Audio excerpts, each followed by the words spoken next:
Next Sunday, see Dateline Disneyland on ABC Television Network.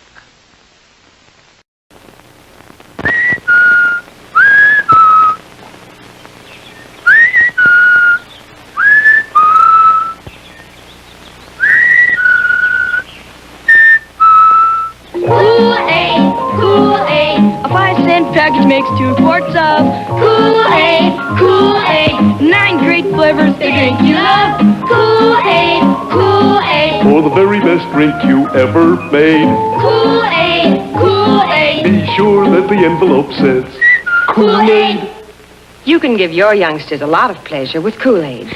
You know it's pure and good. It has the Parents Magazine seal. And it's so thrifty. A 5-cent package makes 2 full quarts. Just add Kool-Aid to water with ice. Add some sugar and stir. For the very best drink you ever made. Be sure that the envelope says Kool-Aid.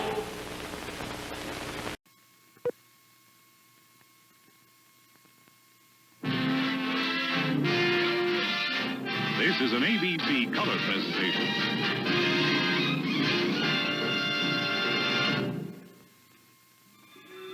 This is a...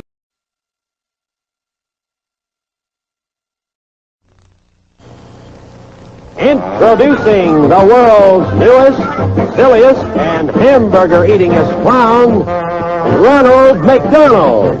Now, where is that clown? Oh, Ronald! Hey, Ronald! Here I am, kid. Hey, isn't watching TV fun? Especially when you got delicious McDonald's hamburgers. Ronald, you can't be on TV and watch it at the same time. Now, come on and meet the boys and girls. Oh, we've already met. I know we're going to be friends, too, because I like to do everything boys and girls like to do. Especially when it comes to eating those delicious McDonald's hamburgers. A magic tray here keeps me well supplied. McDonald's hamburgers, French fries, and milkshakes. Watch for me on TV. We'll have lots of fun. He's Ronald McDonald, the hamburger happy clown. A McDonald's drive-in restaurant is his favorite place in town.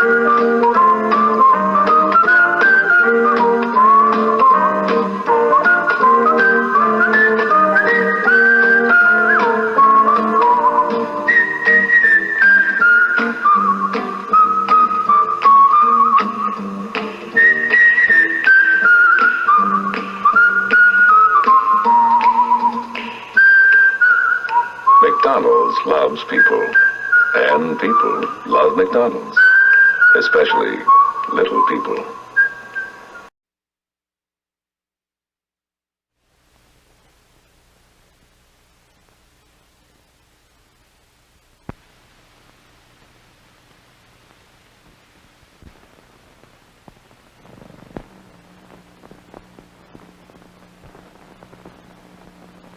Putt-putt to the Pizza Hut.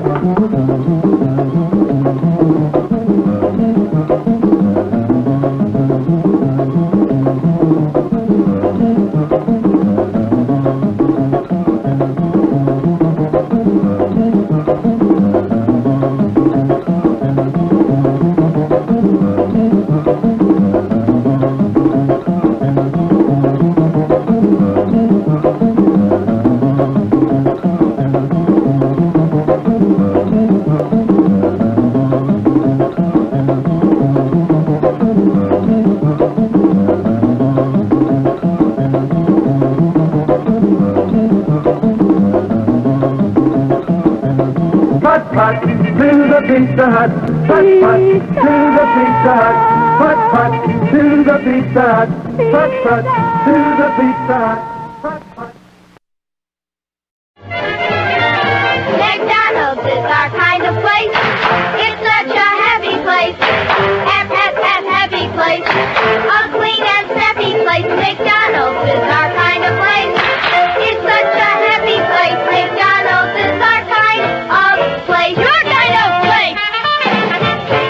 McDonald's believes in getting food to your kids before they get to each other. Such good food, too. McDonald's famous French fries, triple thick creamy shakes, lean beefy cheeseburgers and hamburgers, icy cold soft drinks. And here's a plus, spill-proof lids on all beverages.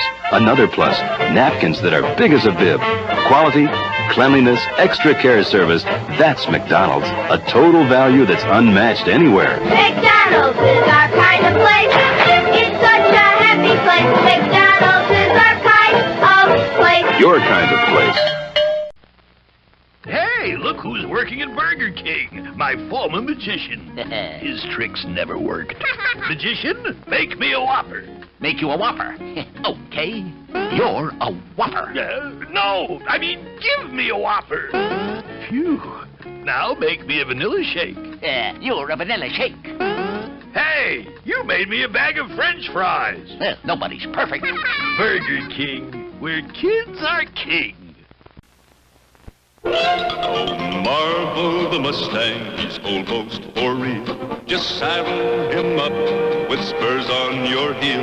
No winding, no batteries.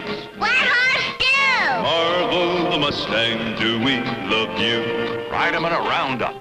Run him in a race. The winner by a nose. Marvel the Mustang, do we love you? Get Marvel the Mustang by March. Hello, hello. Can you stay a while? Hello, hello. Good to see you smile. Are you hungry? What would you like? At Burger Chef, we'll treat you right. At Burger Chef, we just can't stand to let anyone walk away hungry.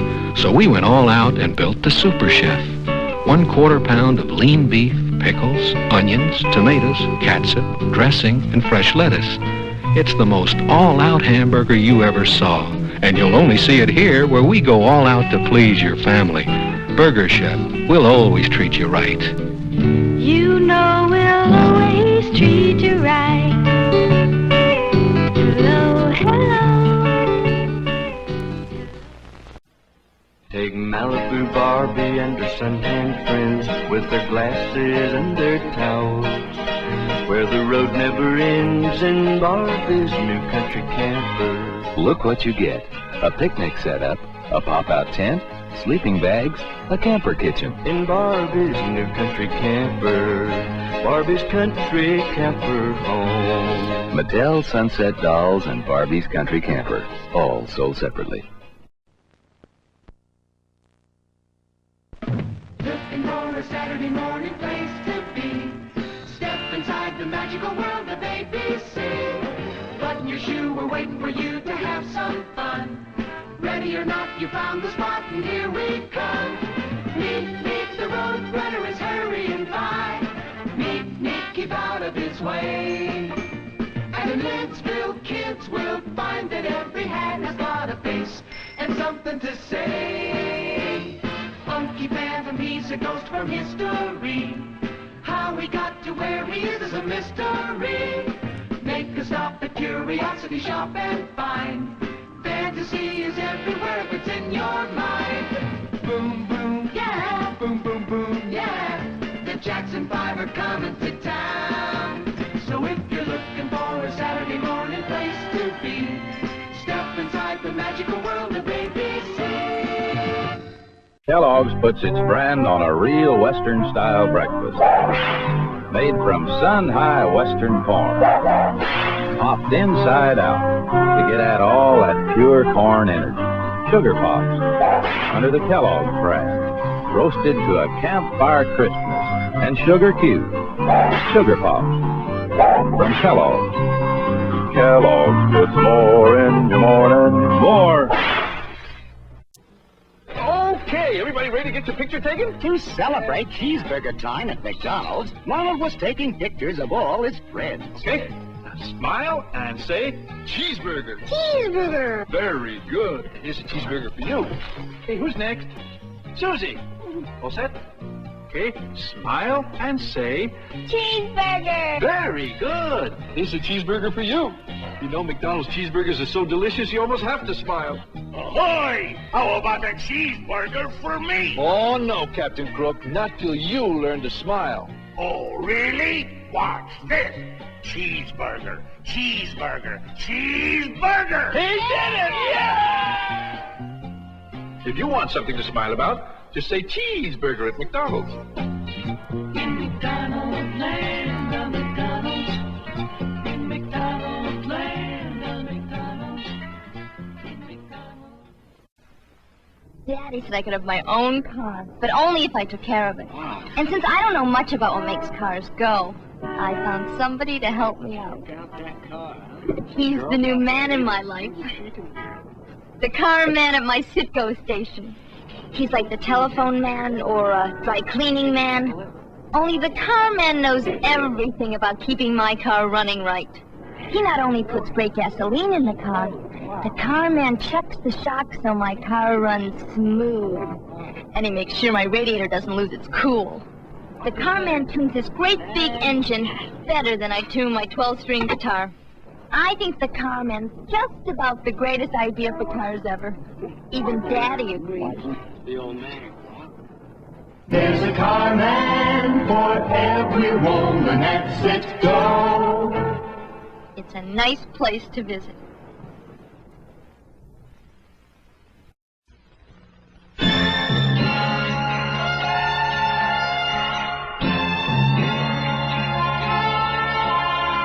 Butterfinger, it's the bar with the golden crunch. It's an adventure eating a Butterfinger. Hidden under that rich, chocolatey coating is bite after golden bite of crunchy peanut butter. Butterfinger! Made purely for pleasure by Curtis. Now, get the two-fisted punch of energy and important vitamins. Kellogg's vitamin-powered sugar smacks. Now with 5 important vitamins. Golden puffs of wheat smacked with honey. Soft with sugar. Wet with vitamins. Get Kellogg's new vitamin-powered sugar smacks. Kellogg's puts more in your morning, more vitamins. We start out with an English muffin, then add cheese and egg and something really good. Canadian bacon, yes, that's how we go about making breakfast. That's a morning treat. Hot cakes and sausage, they taste neat, made fresh from batter. They taste better, topped with butter. Yes, indeed, it's breakfast. McDonald's breakfast. Made from the very best ingredients. We do it all for you at McDonald's. We do it all for you.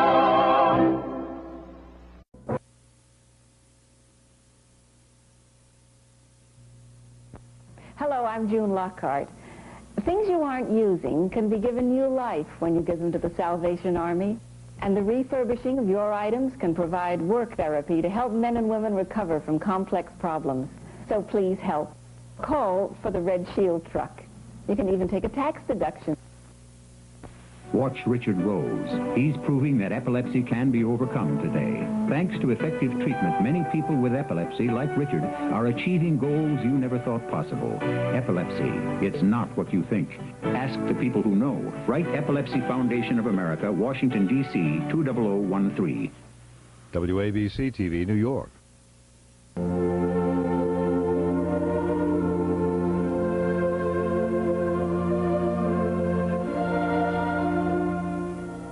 I don't think that there is anything more difficult or more disheartening that I have to do as a rabbi than walk into a funeral chapel.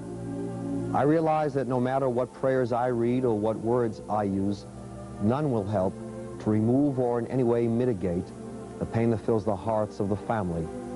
But I have learned, not just as a rabbi, but also as a child that has lost a parent, that you cannot have life without death, just as you cannot have sunshine without clouds, or dawn without dusk. There is a most meaningful story that is told of two children playing in a garden. All of a sudden, both of them run into the house. One child turns to her mother and says, "Mother, the garden is such an ugly place to be in." "Why do you say that?" asked the mother. "Because wherever I turn, I see roses, but each rose is surrounded by thorns that hurt me." The other says, Mother, the garden is a beautiful place to be in. Why do you say that? Child answers, wherever I turn, I see thorns, but each thorn is surrounded by roses. Let us remember that while some people only see thorns, others see roses. Thus, if today we cry, yesterday we most likely smiled with our beloved. If today we are impoverished, yesterday we were enriched. And if today we feel thorns, then yesterday we beheld roses.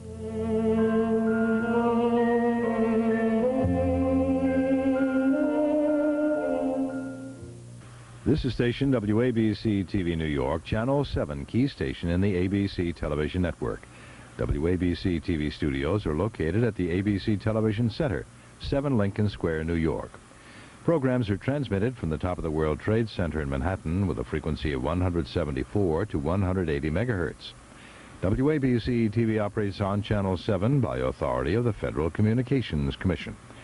Now speaking for the entire staff, this is Wally Parker wishing you a pleasant good night and inviting you to join us this morning at 6:25 for more outstanding entertainment on Channel 7. And now, ladies and gentlemen, our national anthem.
WOTV 41, Battle Creek, Kalamazoo. Thank you for watching another day of telecasting from WOTV Battle Creek. WOTV operates on an assigned frequency of 633.26 megahertz with an effective radiated power of 2 million watts. Our transmitter is located in Orangeville, Michigan. WOTV is owned by Channel 41 Incorporated and operated by Lynn Michigan Broadcasting Incorporated. We would like to hear from you, our viewers. Please address your comments to WOTV, P.O. Box 1616, Battle Creek, Michigan. WOTV serves Kalamazoo, Battle Creek, and all of the West Michigan area. KMCY is ABC 14 for Western North Dakota. And so we come to the end of another day of telecasting. We sincerely hope you have enjoyed the programs we have presented for you today. We will return to the air tomorrow morning with our regularly scheduled programs. KMCY-TV is owned by KBMY KMCY LLC and operates on a power of 510,000 watts visual and 90,000 watts oral on Channel 14 by permission of the Federal Communications Commission. Studios and offices are located at 3425 South Broadway, Minot, North Dakota, and our transmitter is located at South Prairie, North Dakota. We hope you have enjoyed the programs presented today on your ABC station for Western North Dakota, KMCY-TV, ABC 14, and hope you join us tomorrow for another day of telecasting.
says a home run at a Yankees game helped her get a heart transplant. We're going to have those stories tonight after Oprah on Eyewitness News at 5. And you guys, I hope you have a wonderful weekend. You as well. Thank you so much, Sade. And we are glad to have you on this historic day, at this historic moment. We've been talking for months about the digital transition. Now it is finally happening. We are on the brink. Analog. At 12:30, we will officially make the switch to digital TV. Now to the big moment, Bill. Not just one of our control rooms, the place where we're going to push the switch, and you're going to see that in less than 2 minutes. This really is a historic moment, Ken and Lori, as the hourglass on analog runs out. You know, most people in the tri-state, the overwhelming majority, already have digital, but there was always a choice in the matter. That choice is no more as of 12:30. It is really a big change in the way we communicate. It's been more than 80 years since the invention of television, and really, few things have changed our lives more. In the first years of commercial broadcasting, TV was limited to just a few live programs and newsreels, a few hours a day. Color changed the landscape dramatically, and then cable turned TV on its ear. Some of us remember when television stations used to sign off in the wee hours of the morning. That doesn't happen anymore. And even though analog TV is going away and the new digital Channel 7 is taking its place, Channel 7 and Eyewitness News will still be here, being part of your life for all the future history yet to come.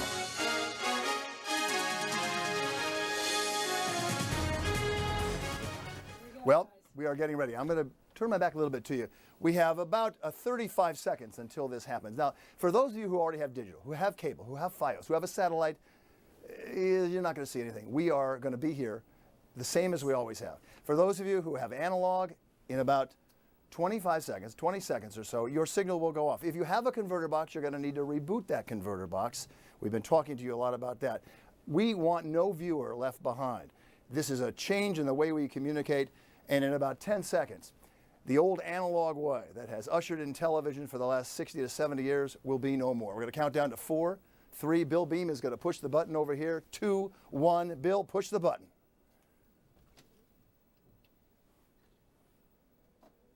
Both should be off, and the Digital 7 should be coming on. Digital 7 should be coming on. Now, if you have digital television already, nothing's changed. You've just seen our control room. Our digital era has now begun. Congratulations. We should be singing Auld Lang Syne. Where's the balloons and the ball drop? I feel like Ryan Seacrest here. We have, if you have a converter box, okay, yep, it's on. we hope you rescan it, because right now you will not be seeing anything. If you're at work watching this, if you're at someone else's house watching this, and you have a converter box at home, when you get home, make sure that you scan, rescan, and reboot your digital converter box, because that's the only way. Because we've done this signal switch, I'm not going to do all the PhD stuff to explain why you need to do this, but trust me, you need to reboot your converter box so you'll be able to see us and all your favorite Channel 7 programs and ABC and Eyewitness News beginning at 5 o'clock today. This is an historic day, Ken and Lori. We are now 1 minute and 6 seconds into the total digital era. Analog is so pre-12:30. And we say goodbye to that. So I felt a tingle at 12:30. I hope you all did too. Absolutely. We are still the same Channel 7. And we thank all of you for being here for all these many decades. And we hold hands and march together into this new digital era. And who knows what life has to hold for us. Feel kind of hip, don't you? Now? I feel so cool right now. Yeah. You look so purely high def. Thank you, Bill. All right, sir. And of course, it is an exciting time. We're going to be with you every step of the way. And if you have friends and neighbors, family members who are having problems with the transition, you'll want to pass the information along. Our phones will be here, staffed today and all over the weekend to ensure the viewers can keep watching. The number you want to call, 212-456-7000. That's 212-456-7000. Or you can call the FCC as well. Their hotline, you can go to our website. Thank you for being with us. Have a wonderful weekend. Bye-bye.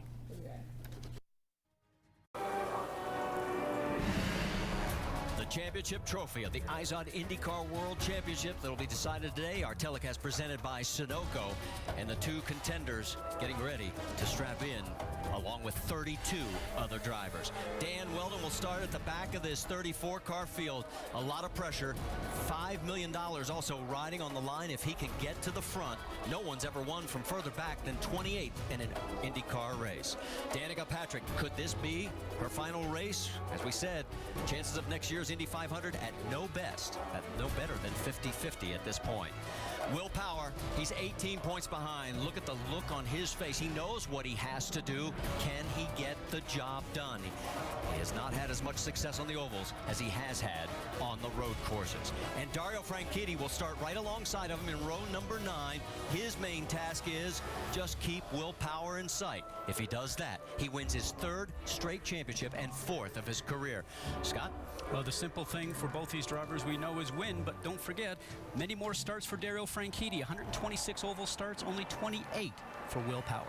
I think today's going to come about who you have around you. You have to have a dancing partner. You have to be able to draft with somebody.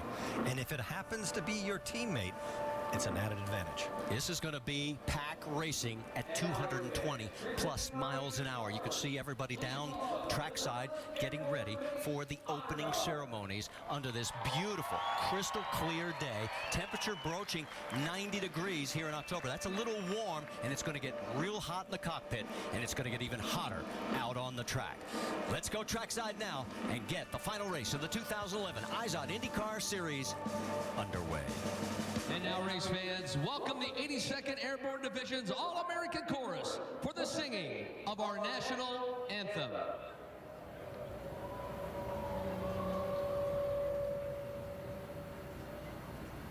Oh, say, can you see by the dawn's early light what so proudly we hailed at the twilight's last gleaming, whose broad stripes and bright stars to the perilous fight, o'er the ramparts we watched, were so gallantly streaming, long rockets and rockets hoisting in the air, gave proof through the night that our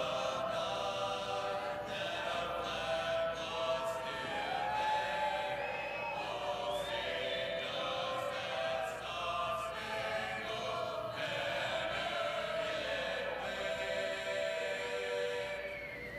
o'er the land of liberty and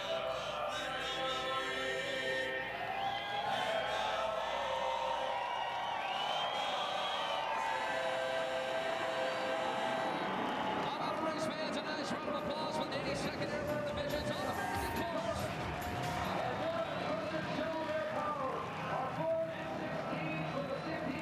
The F-16s from nearby Nellis Air Force Base, home of the Thunderbirds. There's your pole sitter, Tony Kanaan, as he is going to start this 34-car field out front. And when we come back, we'll fire engines. ESPN's coverage of the IZOD IndyCar Series at Las Vegas on ABC.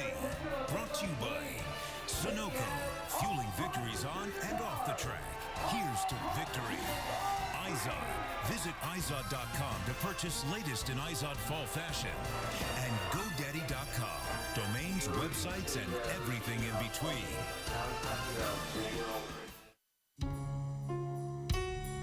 For 125 years, Sunoco's been propelling people forward to their destinations and to their victories. And as of 2011, we'll do the same for some of the world's greatest drivers as we become an official fuel partner of IndyCar. We'll fuel their victories the same way we've been fueling yours. Because winning is the greatest feeling in the world. Story about a man with a car and a job, a wife and a kid, and his name is Bob. Just a regular guy with a regular car, but it's what he rolls on that makes him a star. His Firestone tires are known far and wide. The way they perform gives a sense of pride. That's Bob's story. He ain't no liar, because everybody knows the legends ride fire. Legendary drivers need legendary tires.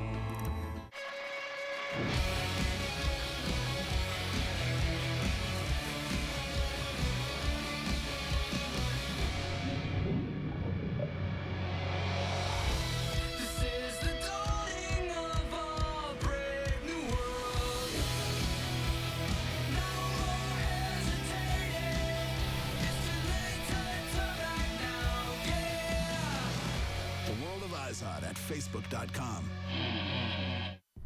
In IndyCar racing, it's all about speed, and the action happens in the blink of an eye. So you need something that helps you keep up, like IndyCar Mobile from Verizon. It lets you keep pace with streaming video from Race Control and puts you in the driver's seat with live views from the in-car camera. Download it now! Before the season passes you by! Get in the driver's seat with a new in-car camera on IndyCar Mobile. Text Indy to 34006 to download IndyCar Mobile, only from Verizon.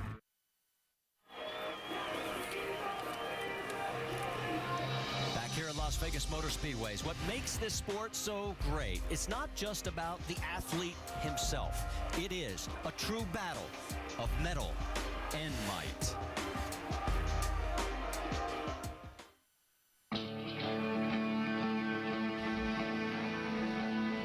Each new IndyCar season is forged from cold, raw materials, heated by the flame of competition, and crafted from time-tested tools and principles. The 2011 season has been sculpted and honed by racing's best, all seeking the ultimate prize, the IndyCar Championship. After more than 100 years of racing tradition, this series isn't showing any signs of slowing down. A century of celebration, marked with an unforgettable running of the 100th anniversary of the inaugural Indianapolis 500, added more history to an already epic race.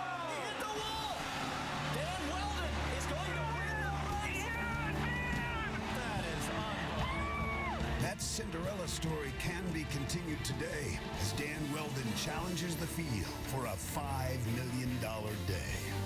Danica Patrick has had more focus and drive than ever. A win today would be a sweet goodbye from the series that has lifted her to fame and fortune. Danica Patrick, number 16, leads the 89th running of the Indianapolis 500. And for the second year in a row, the desires of the entire field have come down to the same two stars. Dario Franchitti, in pursuit of racing glory and his fourth IndyCar championship, a historic third in a row. A team targeted to continue to chip away at a racing legend's leading number of 12 championships. Team Penske's will is powered by a road course star needing to prove his will on Las Vegas's high-banked, high-speed oval. The time is now for Will Power to go all in for his first championship. Tensions between these two have been running high. Dario and Will Power make contact! Man, really disappointed, Dario. I'm always racing clean. He always races me dirty. Today, each grasps for victory, more precious than the metal from which it was forged.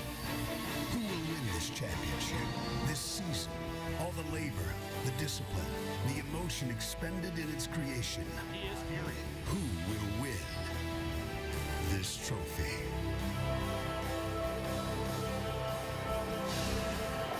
For those two contenders, of course, it's that championship and the $1 million bonus. For 32 others, some are fighting for their jobs. Others looking to make a statement on their own career. And of course, for the series itself, the last time we'll ever see these Dallara chassis as a new car comes out next year. Let's get the final race started. Motor Speedway race fans, are you ready? It's time for those most famous words in motorsports, a custom that originated in the greatest spectacle in racing, the Indianapolis 500. Here for today's Eyes on IndyCar Series World Championships presented by Honda, our honorary Grand Marshal, skateboarding legend Tony Hawk, to give the command. Drivers, start your engines!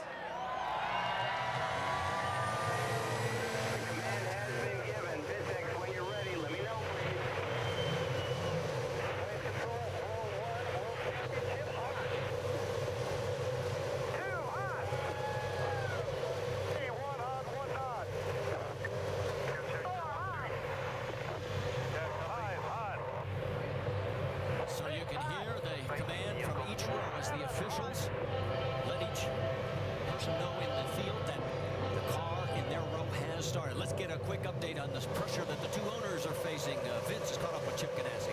Quick Chip just before. Chip, what was the message you gave to your team today before coming out for this championship battle? Well, to the team you say one thing, and to Dario, he knows what to do. But, you know, to the team, it's the keystone in our season. We're going to put the keystone in right here today. Thanks, Chip. Jamie? And Roger Penske looking to win his first championship in 5 years. Your driver, Will Power, starting mid-pack. What's your biggest concern today, Roger? Well, I think we've had a great season. Will's done a terrific job winning 6 races, but to see both Dario and Will sitting in the middle of this pack, it's going to be exciting. We haven't seen 34 cars for a long time, so it's going to be an interesting race. Fuel economy is going to be key, but key stops in the pits. We just have to do our job. What kind of race are you expecting to see today? A lot of talk about side-by-side. What kind of race are you expecting? I missed that. A lot of talk about how exciting side-by-side action on this track, how fast they're going. What do you expect? Well, I think you're going to see 3x3. I told our guys we don't need to hang out up in the upper lane until the last 50 laps because this race is like anything else. It's won at the end, not in the beginning. So good racing, good clean stops, and I hope that number 12 gets there first. All right, Roger Penske, Will Power, hoping to stop Dario Franchitti from winning 3 straight. Marty? Jamie, I don't know about down there, but up here we can feel the tension building as we take a look at our GoDaddy.com rules of racing. Well, Marty, the push to pass that Honda provides, the driver gets to push a button in the steering wheel. He gets to do that 20 times in 12 seconds of time. He'll get more power. It takes 10 seconds for that recharge. And 3 pit stops, we know if it goes all green, we know the strategy will change throughout the day. All the drivers say Indianapolis 500 type speeds here, 222 for pole time. We don't see speeds like that in ovals, usually with the exception of at the 500. And a very racy track. You heard Roger say 3x3. We expect 3 wide, maybe 4 wide, some of the drivers tell me. And patience, boy, you better have it. 34 cars here, pick and choose, because it's going to have to get to the end if you have a shot at winning this thing. And the 34th and final car starting in this field will be driven by Dan Weldon, going for the $5 million bonus if he can win the race. He is our in-race reporter. There he is in the number 77. Let's talk to him, Scott. Dan Weldon, Scott Goodyear up in the ABC booth. Do you have us? I've got you, Scott. Big question everybody wants to know, Dan, today is, can you win and take home the $5 million bonus? Honestly, Scott, I wouldn't be doing this if I didn't think that I could win. Certainly, I'm not underestimating the talent of the other drivers in the field. I think IndyCar's got a phenomenal field right now. I want to thank GoDaddy and Verizon for this opportunity. And let me tell you, the Sam Schmidt Motorsports team, Brian Hurd Autosport guys have been working hard on this Bowers and Wilkins at Magnolia car with William Rast, Curb, and Big Machine Records. So just so you know, Big Machine Records look after Taylor Swift. She's big right now. I've got to try and impress them a lot. And the speeds we have here, 222 miles an hour. I mean, just fantastic speeds here today. You expect that in the race? Absolutely. I think they'll be a little bit faster, but this is going to be a spectacle. This is a great way to go out for the IndyCar Series in 2011. We know we've got the new cars and multiple engine manufacturers coming for 2012. So we're excited and you're grateful to Honda for sponsoring this particular race. Good luck today, Dan. There's our starting field across the top of the screen. The 2 championship contenders will be in row number 9. The onboards from the back to the front. Dan Weldon is 34th as we move forward. And for Charlie Kimball, who we ride along with now, was 4 years ago today. He told his dad that he found out he had type 1 diabetes. Dario Franchitti will be starting in 18th place, a position he is not accustomed to. And right alongside is Will Power starting 17th. J.R. Hildebrand starting 15th.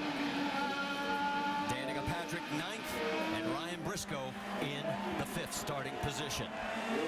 As they come out of turn number 4, the pace cars already dropped down, and here they come down the front straightaway, and the final race for the championship is green.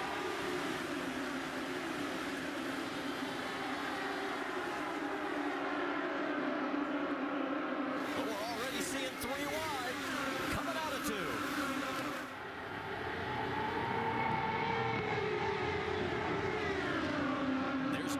Franchitti in the number 10, Will Power right alongside. They're going to try to feel themselves out a little bit, I think, guys. They didn't want to get in any early trouble. Spoke to both those guys. They know they have to be there at the end. And Eddie, as we know, when you start a race, you might have a plan.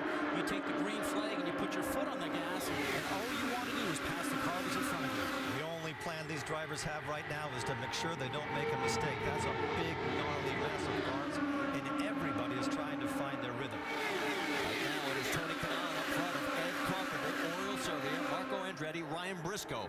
And farther back, just pick your favorite driver because they are literally wheel to wheel, side by side. Remember, this track has changed since you and I ran here, Eddie. They put a higher banking here, up to 20 degrees. And this track is very different because of the dog leg in the front. The drivers are going through turns 3 and 4 right now. And this dog leg in the front, you come up here and basically it's another left-hand turn, and you have to watch who's on the inside of you because you can really squeeze somebody down. This is one of those places where you have to make sure your spotter and you are working in total tandem. Tony Kanaan's looking really strong. Look right in the middle of that screen. There's the number 10 of Dario Franchitti as he is continuing to sort of be in the middle of things. And you can see we'll keep updating you as the points as they run. There's the 12. And Dario's just getting ahead of Will Power now as we look out the back. Things starting to sort out a little bit now. All those sparks you see, remember, full fuel right now. Tire pressures will build as they run a few laps.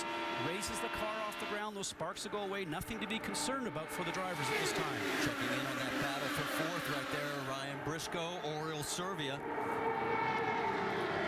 Tell you who's really impressive right now is Ed Carpenter. He's picked up where he was in Kentucky. On board with Briscoe. The 98 of Alex Tagliani on the high side. Oh, so close up there. Touch it, touch there. These are not stock cars. They don't do very well when they rub sides with each other. But did you listen to that? They touched and they didn't even take their foot off the gas. They just kept on going. That was Ryan Hunter-Reay on the outside. He made a good move to avoid making that a 3-car pileup as he was on the worst end of that, being on the high side. Nothing's changed up front. Tony Kanaan is still leading, but boy, the action back behind him, he doesn't know what he's missing. He does know what he's missing. He's glad he's not in the middle of it. Right now, Franchitti is running. Well, he's just moved up into the 18th position. Will Power has dropped back, guys. He is now running 26th. And there is Will. As that, look who's passed him, the 77 of Dan Weldon. Points as they run right now, Franchitti's favorite. The challenge for second place getting a little more interesting as Marco Andretti looking to the outside. And what's really interesting there is that Ed Carpenter probably could pull himself up a little bit closer to Kanaan, but he's not. Remember, when you get close to the car that's in front of you, that dirty air that comes off that car, as you and I know from driving these, really takes the downforce off your car, maybe lightens up the front, and the car won't turn as well as it wants to. We call that understeer, and if the car can work well behind the car that's in front, great. If not, use the tools in the cockpit, the weight jacker, and the adjusting bars, maybe make it a little bit better. Looking for Dan Weldon. Started 34th in this field. He has moved up 10 spots. You're on board with him. And one thing he was worried about going into this race was all that dirty air created by 34 cars. But right now, the position he's in, he actually has a small advantage because everybody else is opening the air up in front of him. And he, oh, here we go. Trouble contact and a huge crash. Up in turn number 2. Oh, multiple cars involved. Oh, my. It looks like Dan Weldon may be involved in it. And Eddie, you and I spoke about this morning on the drive-in. Just this amount of cars, the speed, just the chance for what they call the big one. And what happens in conditions like that, even if you're 300 yards behind that, you cannot stop these cars. The only option you have is to try to avoid it, and it was impossible to avoid anything there. And you saw Will Power, his car involved as well. My. What a mess. That's Townsend Bell that was, I think his car was up on its side there, the 22. 15 there of Jay Howard. An additional entry, excuse me, is that the 19 to 15? I can't see with the sun shining there. Some of the car is broken. They're showing that as Alex Lloyd, the 19. It is the 15 of Jay Howard. One of the cars actually flew for about 200 yards in the air. red flag is out here at Las Vegas Motor Speedway on lap number 12.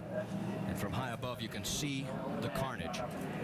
Talk about the car going through the air. Eddie, you know that these cars run so low down to the ground. We mentioned before we saw them hitting the ground and sparking, that anything underneath the car, underneath the floor, underneath the tub, really just gets the air underneath the car itself, and up it will go. We saw J.R. Hildebrand out of his car. There is Dario Franchitti. Somehow he managed to get through the carnage, but Sure, guys, I mean, there's just nothing I can do. Will Power did not. 10-4. They are going to stop you at pit lane on the right-hand side. They want the drivers to stay in the cars. What Franchitti was alluding to is there's nothing he can do avoiding the debris that's on the track. Well, there is debris everywhere. You can see just how many cars are literally torn apart. And this was the one thing, and there is the 18 of James Jakes. Now, he had a crash early in practice on Friday. That is actually a KV Racing backup car that they put together for him. Now, I don't see much damage on there, but he's out of the cockpit. And look at this from high above. And this was the one thing we were fearing when we saw qualifying and the two championship contenders in the middle of the field, a big crash like this early in the race. What happens in accidents like this is that a single mistake by anybody, which might be dirty air, could be anything, multiplies itself so fast that you start accumulating cars. There's no way that you can control what happens. Once you start spinning at those speeds, it's impossible.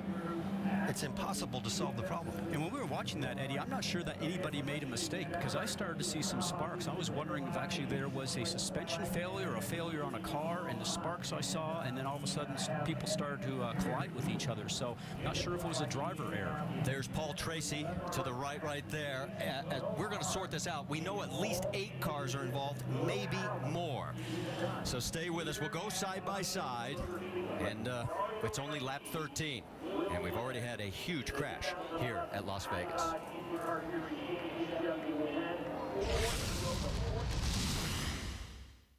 Danica, it's time for a new GoDaddy ad, and I'm thinking bikini bull riding.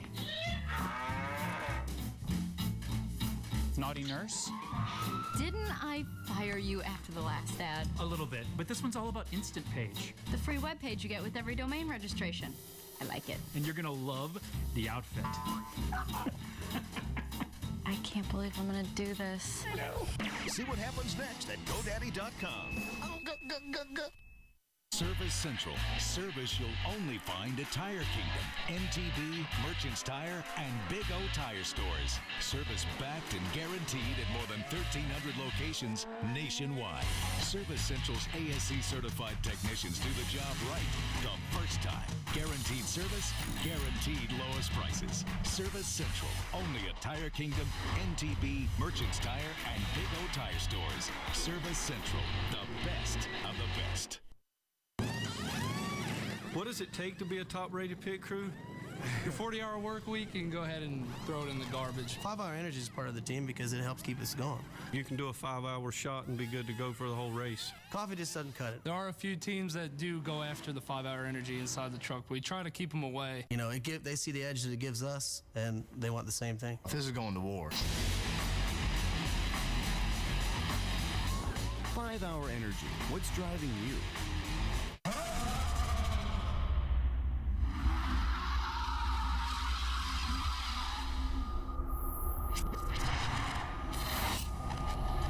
There's a reason why in 6 years of powering every car in the Indianapolis 500 race, not a single Honda engine has failed. It's not the parts we make them from. It's the part we put in to every Honda. I'm here to win.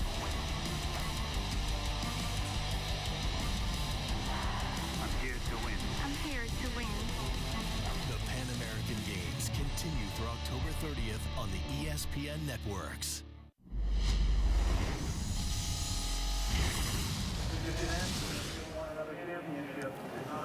under a red flag situation here at Las Vegas Motor Speedway after a least 12-car crash, and maybe as many as 15 had some other damage, or 3 other cars had other damage, bringing the total to 15.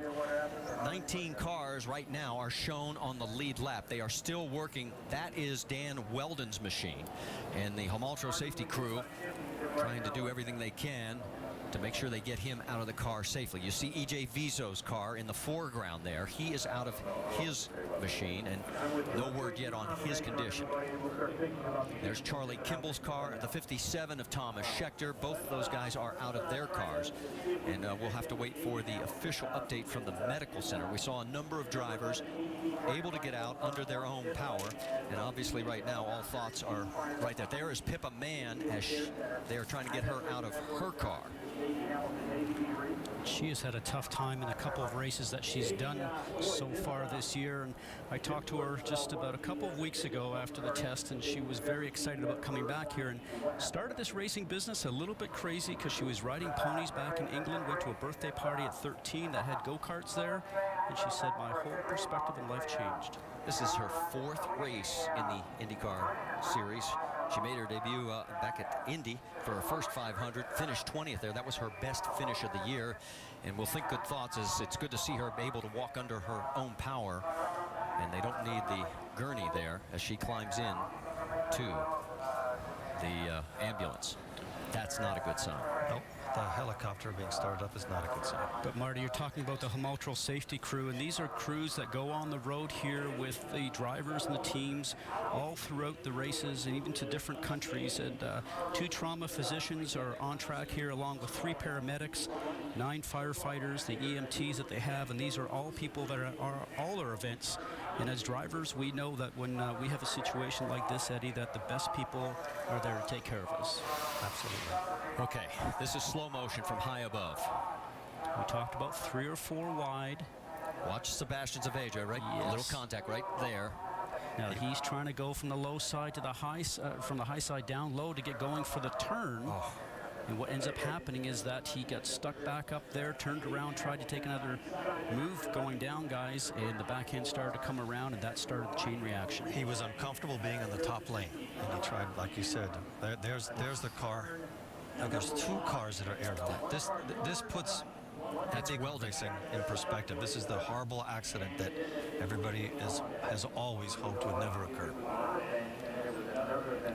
And as we said, 15 cars we now know of involved out of the 34 that started this race. We're under a red flag situation. We'll step aside. We'll stay side by side here at Las Vegas. We're trying to take it to the next level at every step, and Mothers is a partner we trust. Mothers really helps make our cars stand out. It's genuine, it's authentic, and it's best in class. We actually use Mothers Wheel Care products during our production process. It's so easy to use. Just spray it on and wash off. It's just that simple. Trusted and used by industry pros at Pirelli Tire North America, SMS Supercars, and HRE Performance Wheels. Mother's full line of wheel cleaners make cleaning any wheel a snap. Like so many great pioneers before me, guided only by a dream, I'm embarking on a journey of epic proportion. I will travel from sea to shining sea, through amber waves of grey, and I won't stop until I've helped every driver in America save hundreds on car insurance. Well, I'm out of the parking lot. That's a good start. Geico. 15 minutes could save you 15% or more on car insurance. Is that thing getting closer? Look how high that thing's going. Look out there. Look at the debris. Give me the camera. No, just drive. I've got it. Zoom in. Zoom in. I can't believe this is happening. Oh, look at the size of that thing. It's everywhere. Are you getting this? Yeah, I've got it. What was that? It's the National Guard. How'd they get here so fast? I don't know. Pull over. Pull over. Do you have what it takes to head into the heart of the storm? Check out NationalGuard.com. 3 years ago, when I was diagnosed with diabetes, I was afraid I'd never get back in a race car. But now, the chance to race the Indianapolis 500 and the IZOD IndyCar Series is extremely fulfilling. I nearly lost the chance to do what I love. And there's no place I'd rather be than at the racetrack in a race car. I'm living my dream of driving race cars at over 200 miles an hour. And with Novo Nordisk's help, I'm proving to people with diabetes that you can do almost anything you want in life, even drive a race car.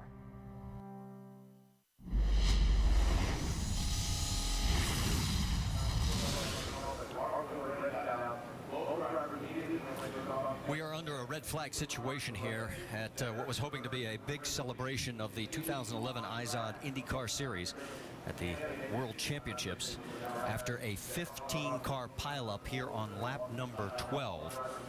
And we are waiting word on several drivers as they had to be assisted from their cars. We saw many of the 15 be able to get out on their own power. Thomas Schechter's car right there as it's on the hook.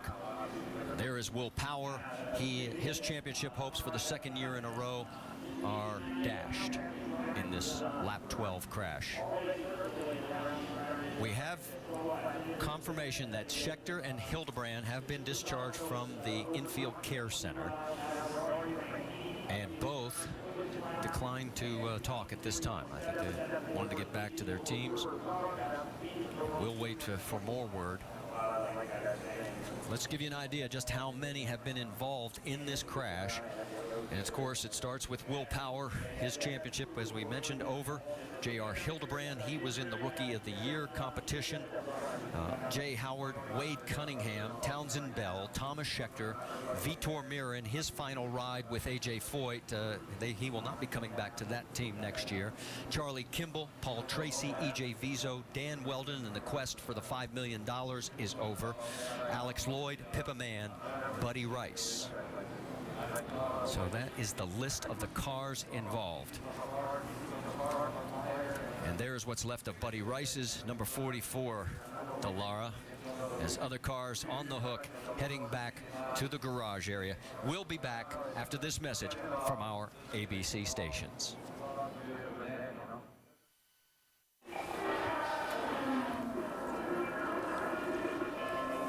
Under a red flag situation after 12 of 200 laps at the IZOD IndyCar World Championship presented by Sunoco. And you see the 77 of Dan Weldon's car, what is left of it.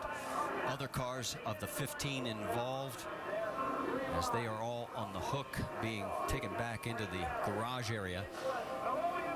One of the guys involved in the crash, Wade Cunningham. Jamie Little, you've caught up with him? Yes, we're back here at the medical center, and there's a lot of long faces. And Wade, you're the first one that wanted to talk. From your perspective, what did you see? It's just things happen in this kind of racing. It's so close, not much room for error. And I was near the front of what caused all this, so I'm not thrilled about it. But it's not like, at this point, whoever's fault it was is kind of immaterial. There's a couple of people hurt in there, and that's the main thing. So, you know, just going to keep my fingers crossed for everyone that was in the accident, and hopefully no serious injuries. And you're okay? Yeah, I'm 100%. Okay, and we do want to report that J.R. Hildebrand walked out. He did not want to talk, and once they brought Dan Weldon into the medical center, J.R. went back in there, and a lot of drivers hanging out just to hear the outcome here. Let's go over to Rick DeBrule with Roger Penske. Yeah, standing by with Roger, you know, and the championship seems almost so inconsequential as a result of what you've seen out here, but at least 2 of your cars are still in, and it looks like Will's okay. Yeah, Will's okay is the main thing. It's unfortunate that, you know, early on in the race, they got to be racing so close, and we have that kind of, but it's, I guess they call it a big one. You always worry about those on these mile-and-a-halfs at the speed with as many cars, but fortunately, as far as I know, the drivers are okay. That's the most important thing. You know, we can go on to next year. Will had a great year, but it's just so unfortunate to have him knocked out with 3 crazy accidents, but it's what it is, and Briscoe's up there, Elio's up there, see if we can't finish the day. Looking at championships, and I realize it's hard to just start talking about championships, but, you know, do you look back at this year and think, okay, what could we do differently next year? So I mean, obviously not this accident, but those other incidents. Well, I think it's just you got to be play heads up in the pits. You know, we had a couple accidents in the pits with Will. I mean, he's obviously executing on the racetrack, and this is something that you're going to have happen in racing. It could be anyone. You saw it last night, you know, in NASCAR with Johnson. I mean, these are unfortunate. I think the drivers, you know this is an option that can happen. You just hope it's not you. And to me, what we need to do is move forward here, and we got a great team, and these guys have worked hard all year, great sponsor with Verizon, and our team IZOD has done a great job with the series. So what we have to do is just stay forward here and just hope everybody's okay. All right, once again, Roger Penske, 2 cars still in the race, but the championship battle for Penske is over. And there is Will Power's car. And we're going to go on board with Will and give you another perspective of exactly what happened in this 15-car melee. And Eddie, as we know, when you're driving along at these speeds, you're going the length of a football field in less than a second. So if something happens in front of you, you can never have enough reaction time. It's impossible. You have no time to do anything. What happens maybe is just a small miscommunication between two drivers. Somebody spins and you have 20 cars that arrive on the scene at 220 miles an hour. It's physically impossible to do anything, and things like that tend to multiply themselves. Well, Vince Welch has caught up with Alex Lloyd. Vince? Alex, we just saw the replay. Where were you and all of that? It looks like the first kind of group got together. I kind of checked up, and then looking at that, looks Will's on board. Looked like Will then went, didn't get it checked up, obviously, and went into the back of me and over the top of me. But yeah, it was just chaos. I mean, it just all of a sudden the whole track just gets littered. I mean, just cars everywhere, and as I said, the guys from behind. I mean, it's just mass chaos out there. Unfortunately, it's something I think a lot of us maybe thought might happen. I mean, we've practiced with no more than 5 or 6 cars in a group, and now we've got 34. There was going to be some trouble. I mean, my biggest thoughts right now are just with Dan, Susie, and their family, and just hope everything goes okay from their end. Good to see you're okay. That's Alex Lloyd. Marty? And you've heard the references to Dan, and we have not had any word on his condition. As soon as we get word, we, of course, will pass it on. But you can see the concern of everyone as there is Alex's car. Paul Tracy, we saw him out of the car. Jamie, you've caught up with him? Yes, and he has a long history of racing, even racing at this track. Where were you in the middle of that? I mean, I saw 2 cars touch each other up in front of me, and then I tried to slow down and couldn't slow down. And then Dan's car, from what I saw from the video, came over my back wheel and over top of me, and it's just a horrendous accident. And a lot of prayers right now for Dan, because it's going to be a long recovery. What have you guys as drivers back here in the medical center been told about his condition as of now? We haven't really been told anything. They're scrambling in there right now. There's 20 doctors in there, and we basically have been shuffled out. But, there's a lot of frustration from the drivers.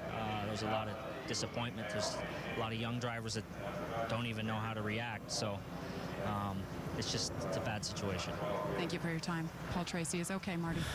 One of the great things about the IndyCar Series, they travel a set of doctors and medical officials that are specialists in a number of areas, and they are at every race. That's the group of doctors that you heard Paul Tracy refer to that are working on Dan Weldon and the others. And as we get more information, we'll pass it along. Stay with us. Hey, Mario. Hey, what do you got in this thing? 16 valve, 2.4 liter engine, 200 horsepower. Air conditioning. 32 valve, 3.5 liter engine, 650 horsepower, air conditioning. Honda builds every IndyCar engine. It's our commitment to racing and engineering. The same engineering that goes into the all-new Civic, the official vehicle of the IZOD IndyCar Series. For 125 years, Sunoco's been propelling people forward to their destinations and to their victories. And as of 2011, we'll do the same for some of the world's greatest drivers as we become an official fuel partner of IndyCar. We'll fuel their victories the same way we've been fueling yours. Because winning is the greatest feeling in the world.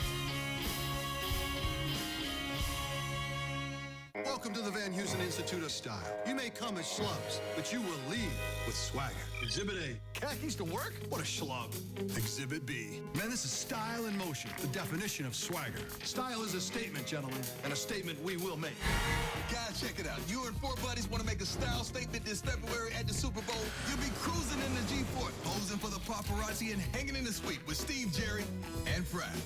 Go to jcp.com/Van Heusen for contest details.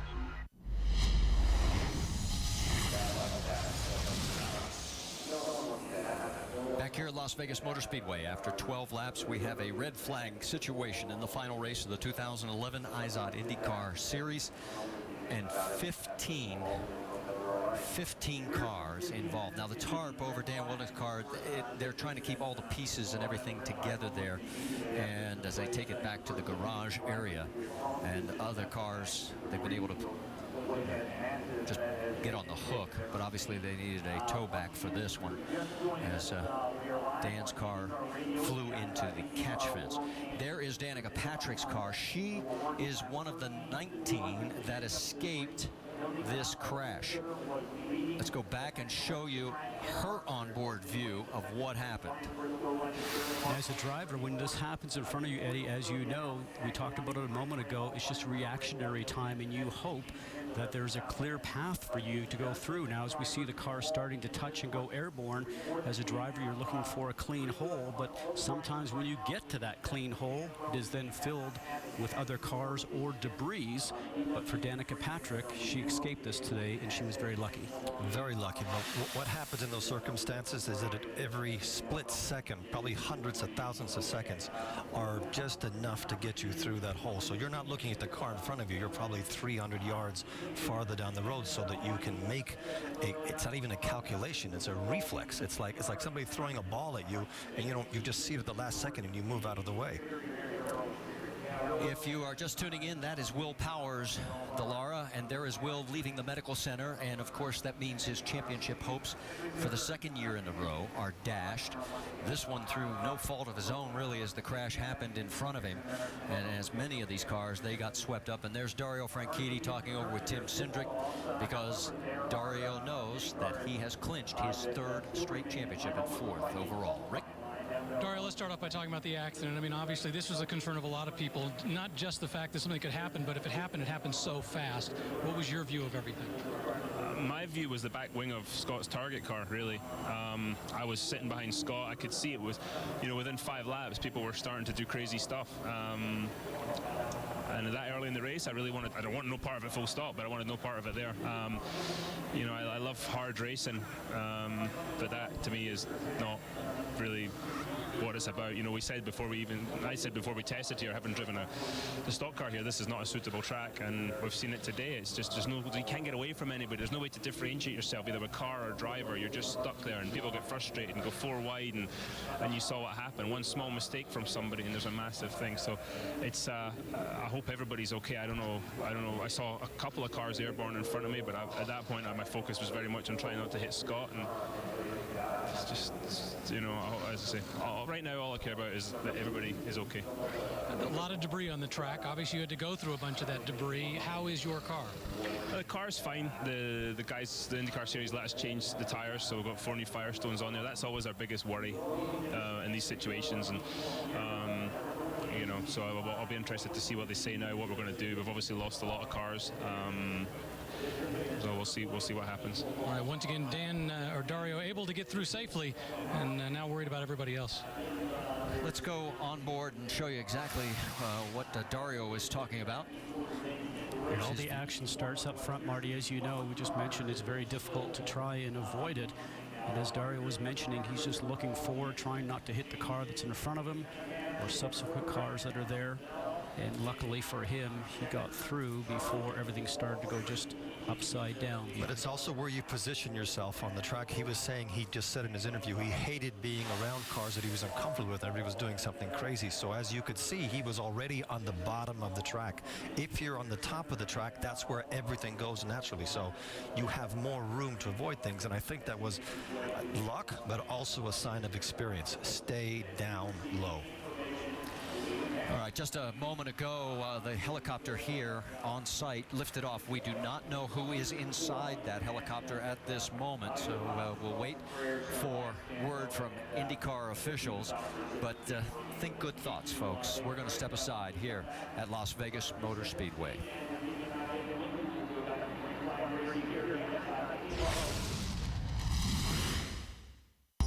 People choose 5-Hour Energy now over 9 million times a week for lots of reasons. It's a nutritional supplement that really works. Its key ingredients are found in everyday food like avocados, broccoli, and bananas, or already in you. It contains about as much caffeine as a cup of the leading premium coffee. 0 sugar, 4 calories. What will your reason be for choosing 5-Hour Energy? Its effectiveness? Its beneficial ingredients? There's only one way to know. Try it today. In IndyCar racing, It's all about speed, and the action happens in the blink of an eye. So you need something that helps you keep up, like IndyCar Mobile from Verizon. It lets you keep pace with streaming video from race control and puts you in the driver's seat with live views from the in-car camera. Download it now! Before the season passes you by! Get in the driver's seat with a new in-car camera on IndyCar Mobile. Text Indy to 34006 to download IndyCar Mobile, only from Verizon.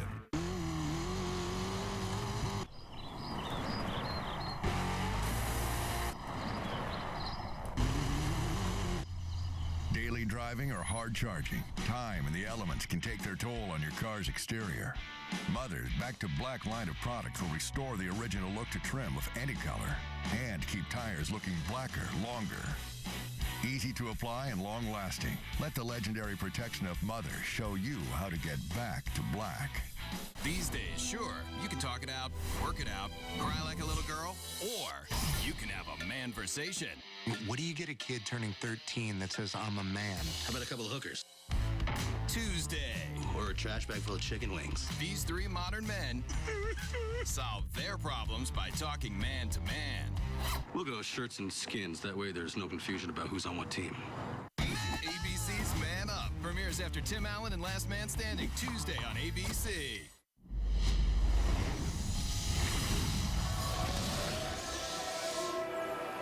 Back here at Las Vegas Motor Speedway, we continue our red flag situation after a 15-car crash.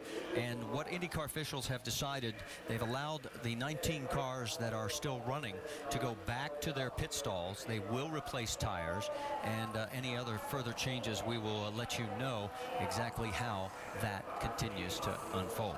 Now, there is Ryan Briscoe. He made it through the carnage, and he is with Rick. Yeah, let's talk. You had the advantage of being ahead of the accident, so you didn't see it happen, but you came back around and saw what was on the track. What was your first thought when you came by?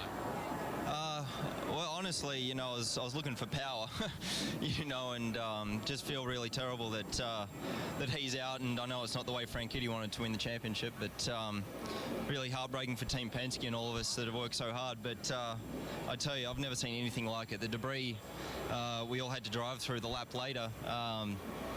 It looked like a war scene from Terminator or something. I mean, it was just there were just pieces of metal and car on fire in the middle of the track with no car attached to it and just debris everywhere. So it was scary, and you know, the first thought's hoping that nobody's hurt, because I mean, there's just stuff everywhere. I mean, crazy.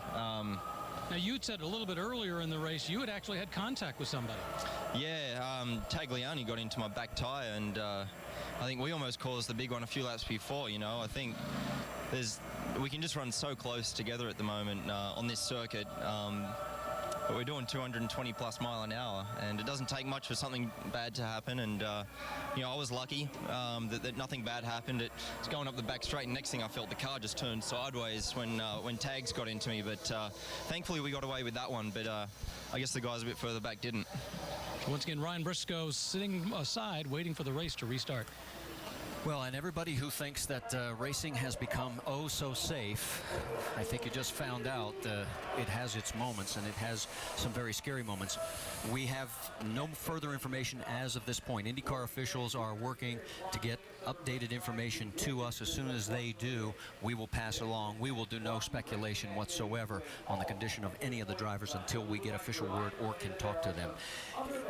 You guys have been in these crashes, maybe not as severe as a 15-car pileup.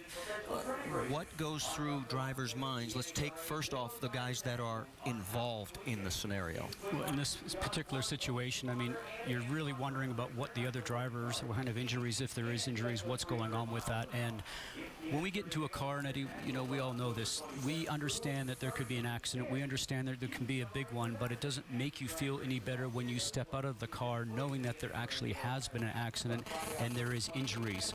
And we understand we're going to hit the wall. We understand there will be injuries. We understand there will be times where we're actually not able to drive for maybe a month or two, or Justin Wilson this year being out for the remainder of the season after Mid-Ohio breaking his back. But this still shocks us when there's a situation when there's a lot of bad injuries and we don't know the outcome yet.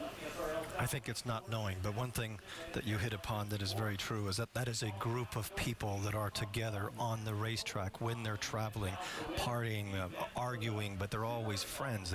They all fly together. They have their debriefings. They've known each other throughout their career. So when something like this happens, everybody in that pit right now is praying for whomever is involved in the accident, and it's just so disheartening to see something like that happen. But when you're going those speeds and you have that many cars on the track, we've always known that things like this could happen. There's just too many cars on too easy of a track to drive on. Dario Franchitti and Scott Dixon talking over. You saw just a few shots ago work going on the safer barriers, but more importantly, the catch fence. As several cars got up into that fence, it has to be repaired. Let's talk about those safer barriers, because 15 cars, and without those safer barriers, I think this would have been even more difficult to be talking about than it is right now. And Marty, this is something that the Indianapolis Motor Speedway over a decade ago started working on. It's a steel and foam energy reduction system, and you can see the concrete wall on your right-hand side, the absorbing foam there in the middle, and then the steel reinforcement there on your left-hand side. And before, Eddie, as we know, when we hit the wall, it was concrete. Now when you hit these walls, they call them soft walls. No, they are not soft, but they absorb a lot of the impact. A lot of the type of forces that we used to see when we hit the concrete are now removed, and sometimes drivers can step away from the car after hitting that softer barrier where they would not have when they're hitting the concrete. But the cars have become safer, the tracks are becoming safer. We all worry about the catch fence. The 2012 cars coming on board, it has been designed and built with safety in mind, a larger cockpit area, safer for the drivers, but we can't make sure that we're taking care of everything that's out there that we have no control of. It is physically impossible to build a car and a track that can take care of all the circumstances that happen when you have cars crashing at 220 miles an hour. But we have to remind everybody of all the advances that have gone into that those monocoques that you see right there have just withstood an incredible accident, and we see a lot of the drivers getting out, walking around. That looked to me like an airplane crash. And the walls absorb, it's no longer, like you said, a cement wall that just pushes you back. It absorbs probably 50% of the energy that has to get dissipated over time. The worst accidents are the ones when you see a car in a very clean, just one thump and it stops. But when they bounce and turn and spin and things fall off it, that's actually a good accident because you're dissipating all of that energy. Energy, exactly. As some of the drivers could discuss it down on pit lane, as we've got Danica Patrick also down on pit lane. And let's go back and show you her view one more time from her on board and how she made it through. Now she's in the right place. Again, she's on the bottom of the track. This accident originated up high and migrated down. She's very lucky that this car does not come down in front of her. Now, there's nothing, this is seen in slow motion, there's nothing you can do in the car. You make one decision, and at those speeds, you have to stick to it. You cannot weave at 220 miles an hour up the track and down the track. Rick DeBrule is with her. Yeah, standing by with Danica, you saw how close that was, and they were just talking in the booth about how you almost don't have time to react. You know, I was really nervous coming into today, and why is because I knew that you were going to, as a driver, be put into positions to where you were going to have to either decide to be flat out and possibly be a part of something like that, or look like a wimp and lift. But you know what? I lifted a little. I mean, there's just a lot going on out there, and it's way, way, way too early to be, you know, getting runs and not lifting in the middle of the corner. You know, feel out your car, get used to it, see how it changes over the run. I mean, I was running the bottom, I started getting a little bit of push on the bottom, so you just kind of lift a little going into the corner, keep it under control, make an improvement on a pit stop. But I'm sure there was some things that happened that were out of anyone's control, and definitely there were a lot of cars that were in it that shouldn't have been in it. But you know, I mean the first thing I said was wow, and then I said I hope everybody's okay, because it was like a movie scene. It was, you know, which they try and make look as gnarly as possible, and it was debris everywhere across the whole track. You could smell the smoke. You could see the billowing smoke on the back straight from a car. There was a chunk of fire that we were driving around out there, and then you just see cars scattered, and it was, you know, I mean, I hope everyone's okay. I know we haven't maybe heard about Dan, and that's just, you just don't want to have to be in that position, you know. We shouldn't have to. We had talked to you about the emotions coming into this final race, what it was going to be like for you today. Obviously, this just takes it in a whole different direction. That's what we were talking about. You know, you have nothing to lose. I have nothing to lose, except I have everything to lose. You know, it's all that sort of emotion wrapped in one, because I want to finish well and I want to do well. I don't want to be in an accident like that. And I know my instincts are decent enough to try and not get a part of that, but it's going to come down to more of that in this race, I think. I mean, it's going to not be quite as bad if there's not so many cars, but hopefully it will just get everyone to straighten up and think, you know what, let's just be calm. Let's get down to the last 20 or 30 laps. Let's get down to the last pit stop even, because, I mean, in my position, I have nothing to lose and I have everything to lose. Are you concerned at all about finishing this race? No, I'm not. I mean, I know how to finish the race, unless, of course, you're caught in something that you can't, that is unavoidable. But, you know, I was just talking to my dad, and he was like, you know, it's a good thing you weren't up top. And I drove down the bottom for the first, 5 or 6 laps and started getting a little tight. So I thought, you know what, I'll pop up high and see if I can just kind of get a more consistent run, because I was getting passed on the outside. Got up high, and that's kind of where all the chaos was. There's cars sliding all around and, you know, darting lanes and moving and, you know, just taking up the track and making it 3 wide. And you know, chopping in front of me, and so I'm like, you know what, I'm gonna get down to the bottom again. I might push a little on the bottom, but it's gonna be consistent. So in my long-winded answer, I feel like I can finish this race. It's just a matter of, you know, how many cats do you want to sacrifice in the process? How many lives do you have? Danica Patrick going to go back out and finish this race and hopefully put one last IndyCar race under her belt. Standing by with Tony Kanaan, and Tony Kanaan, if there was ever a day to be on the pole and be out in front of the field, certainly today is the day, and be able to avoid all that. Is this an unavoidable part of pack racing that we're seeing here today? Yeah, Vince, when you're asking for a track like this with the cars that we have, it's a potential for disaster, and you have some guys getting excited out there. When we were racing so close, one mistake can take 15 people out, and that's what happened there. I've never seen such a mess in my entire career in the racetrack the way I saw. Really concerned about Dan right now. It's going to be quite hard to keep your head straight just to do this race again. I know the fans want to watch it, the fans want to watch at home here, but right now I think we need to rethink about the way we're doing things in the racetrack sometimes, because it's definitely not a good feeling. Certainly you're one of the senior members of the driving community. Is there a message you want to maybe deliver to some of the other drivers? Will you get the guys together and gals and discuss it? We can try to get together, but I think the message was sent half an hour ago and what happened. So everybody's looking for a win. I know this is a competition and you got to win races and you have to perform, but at the end of the day, it's just a race, and we have to take care of each other. I mean, we're playing with lives here, so we'll try to get drivers together, but they should watch the tape and realize that we need to take care of each other. When you are racing in the pack, though, Tony, what option do you have? It is wheel to wheel. It is inches apart. What other option do you have? Pray. You just gotta pray, because you don't know what's gonna happen. I mean, things happen so quick that one little mistake, it's not even on purpose, it's gonna take everybody out, and that's the price of you know, the pack racing. So there is not a lot to do. There is no driver's skill when somebody hits you know, hit wheels in front of you and you can't stop. You're doing 220 miles an hour. And is it realistic to ask drivers to give each other more room? Well, we can always ask. You know, I think what happened this afternoon, it's a proof that we should give each other a little bit more room. So I'm going to keep asking, although I don't know if it's going to help, but as one of the senior members, I'm going to get Dario and the other guys, and we're going to try to get together and tell the guys to use their heads, and let's play the last 30 laps. You know, we're not going to win the race right now. Thanks, TK. Marty. All right, thanks, Vince. As we continue this red flag situation after a huge 15-car pileup at the Las Vegas Motor Speedway, and where we wanted to celebrate the crowning of a champion. Well, the champion's been crowned, but nobody's cheering right now. We'll be back after this message from our ABC stations. After a huge 15-car pileup on lap number 12, we're about 38 minutes into a red flag situation in the season finale.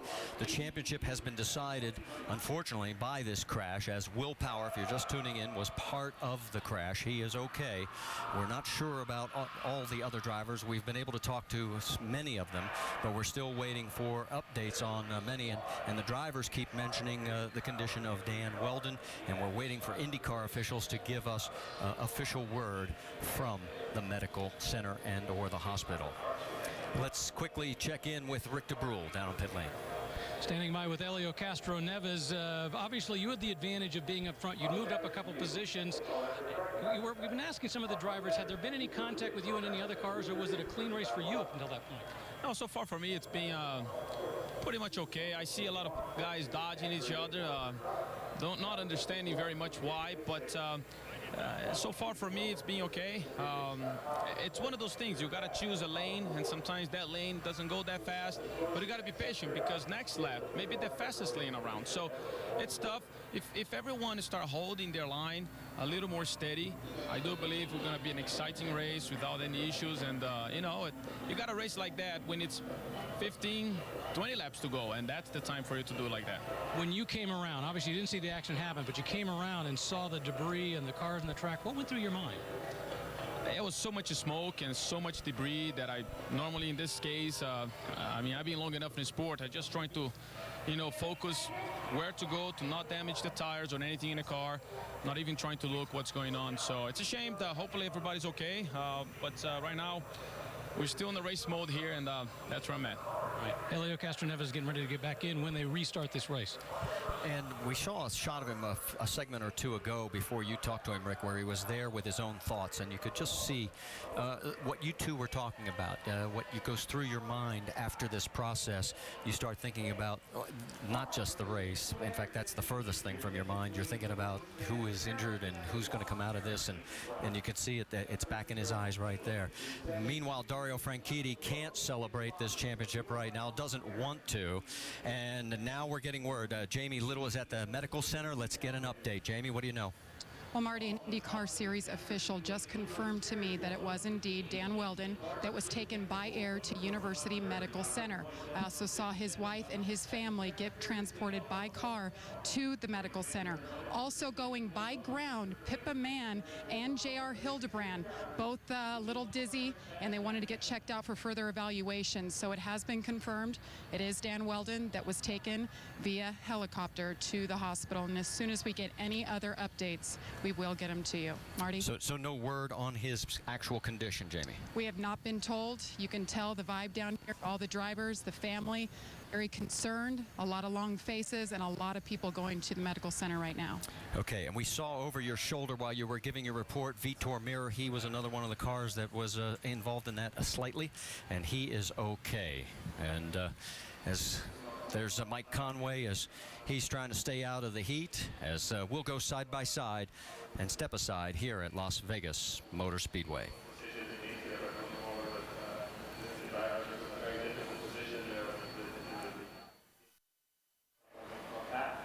As the cars were lined up on pit lane, the red flag came out.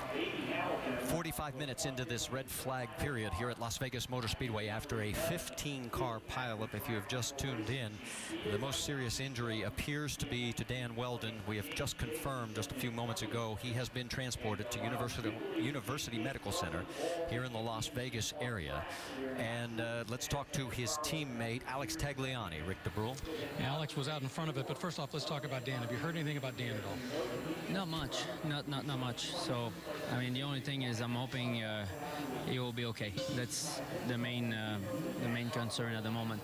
All right, let's talk about, you were out in front of this accident, but then you had to come back around and look at what was on the track, and what went through your mind at that point?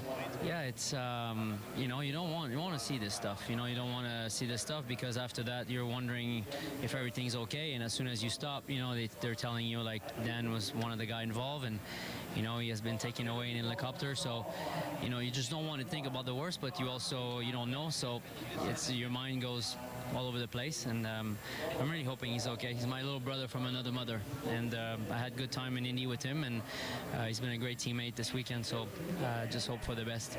Now, earlier in the race, you had an incident, I believe, with Ryan Briscoe, where the two of you had touched wheels, correct? Yeah, I mean, this type of racing, everybody knows that, you know, there's a little bit of side draft going on, you know, when you're in the back straightaway or on the front straightaway, and you know, I thought Graham, myself, and Ryan, you know, we thought it was a little bit too early to do that, and you know, we interlocked our wheels together, and I got up into Ryan, so I got lucky there, and I'm just hoping that everybody's going to be a little bit more calmer now that they've seen what could happen, and we have a clean race from now to the end. Do you have any concerns getting back out on this track? And once again, drivers have talked about not so much they were concerned about, you know, getting into the wall or anything else. It was the concern that if something happened ahead of them, they wouldn't have the time to react to get out of the way. Yeah, I mean, first of all, it was a concern because of the amount of cars. So 34 cars, you know, like if you're 20th, something happens to P12, I mean, you're going to be in trouble. And the thing is, you know, the nature of the track, the banking, the amount of grip, you know, there's a lot of, you know, 3 wide. And in a stack, nobody can go anywhere with the downforce we have. Nobody can break away, and you're just kind of running around in a group. So when something goes wrong, you could be, you know, just a victim, and everybody was a little bit concerned about that. And then we saw we had the proof right now. So the only thing we can do is just, you know, try to drive with our heads, you know, on our shoulder, and respect each other out there. All right, once again, Alex Tagliani sitting by waiting to restart, very concerned about his teammate. All right, thank you very much, Rick. As we continue this red flag situation, and everyone's thoughts have turned to Dan Wheldon's condition. As you see Chip Ganassi talking it over with Dario Franchitti. He has clinched the championship, but as we said, he is not in a celebratory mood. Nobody is right now, all waiting more word from the hospital. Let's get down to Vince. You've caught up with Ryan Hunter-Reay? And Ryan Hunter-Reay has a little damage to his car, and he wasn't even in the accident. That's how physical this racing was before the big accident happened.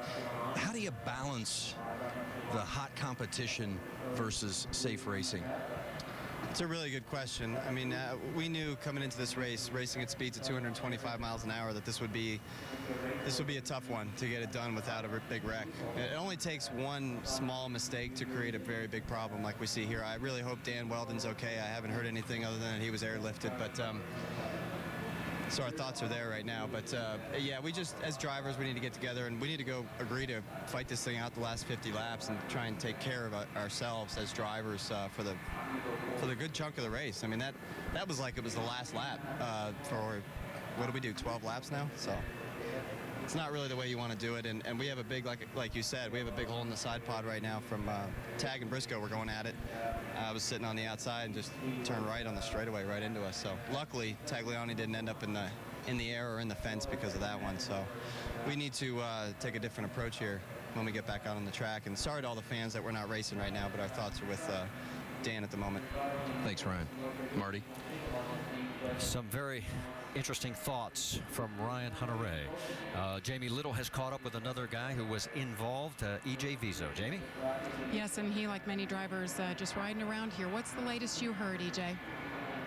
Heard about what? I mean, nobody knows much. My point of view was, well, first of all, I was having a great race. I need to thank the car that this team is giving the drivers. I think the 3 drivers were very grateful. Unfortunately, I needed to start the race from the back because we changed the engine and we were not supposed to. Anyways, in only 10 laps, I already moved to the front 10 positions. Car was beautiful to drive. The point of the accident, I was behind, I don't know who, but suddenly I saw some smoke and I saw obviously a crash in the high line, and the car in front of me just broke, but it went to the middle of the track. I took the decision of going low, so till that point everything was clear. I had clear field, but suddenly somebody that was in front of me, I still don't know who it was, didn't brake at all, and he just hit me very hard, and it took me to the wall. That's what I saw from my helmet. Hard hit. Are you okay? I'm fine.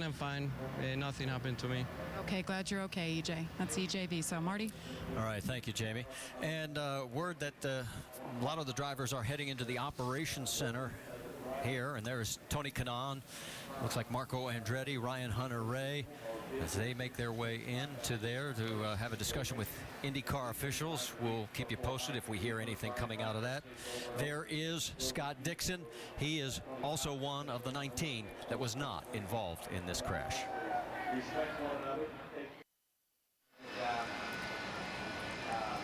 Now 54 minutes into a red flag situation here at the season finale of the IZOD IndyCar Series at Las Vegas Motor Speedway. A mood that is very concerned right now for the well-being of the driver of the number 77, Dan Wheldon, as he has been transported to University Medical Center. If you've just joined us, 15 total cars involved in the crash, and one of those guys that somehow made it through was Davey Hamilton. And Rick, you're going to talk to him, and boy, he knows what it's like to go through a very difficult crash.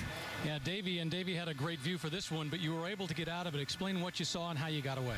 Man, you know, fortunately, a little bit of bad luck ended up being good luck for that incident, and you know, we missed on our gears, and I'm 6th gear on the rev limiter the whole way around, and I didn't realize how fast this pace was going to be, and so we fell back a little bit, and you know, unfortunately, turned around, I seen some smoke, so I lifted a little bit, and then it went away, so I started to go again, and then mayhem happened, and all I could see was cars flying and going upside down. At that point, I just shot to the bottom as fast as I could, and almost got into the inside wall from hitting the transition on our warm-up lane. And at that point, you're still just trying to slow down and seeing parts. And you know, it's you know, without a doubt, the worst thing I've ever seen in you know, my racing career, honestly. It's sad, man. Sad. In terms of this race, you were concerned about the number of extra drivers, one-time drivers coming into this. Yeah, you know, at one point we were doing the you know, somebody can come in and beat us guys for a $5 million bonus.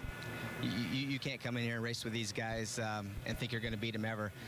You know, I'm a part-time guy now, and when I go to Indianapolis, I get practice. I get some weeks of practice, but the days of me even coming here with the experience I have in these cars and the knowledge I have with them to try to compete against these guys is very, very difficult, and our results show for it. These guys are tough. They're the best in the world, and you know, if you're gonna come in here and win and compete, you know, you need to do it all the time, and you can't bring guys that have never raced, especially Indy cars, to deal like that. But thank God that didn't happen, and that's not the cause of it.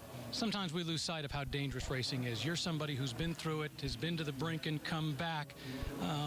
How hard is it to see what's going on here today and to think about how close you guys come to the edge?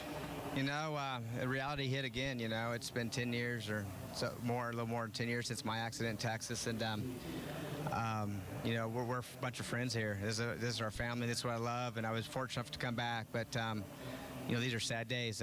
As I try to tell everybody when I got hurt, whenever you put a helmet and a fire suit on, it's probably pretty dangerous, and we accept that as racing drivers, and we never hope to see this. And I think this track is so beautiful and so smooth and so banked and fast, and we're running speeds that we almost run at Indy, and it's really kind of easy to run in packs like that. But the cars are still moving around a lot, as you've seen, and somebody just makes one little mistake, or what, not even a mistake, the car just steps out a little bit, and that's what it causes. And you know, it's scary. You know, I mean, my friends are hurt back there, and we got to go back and do this again. Does it make you question whether you'll come back and do this again? Absolutely.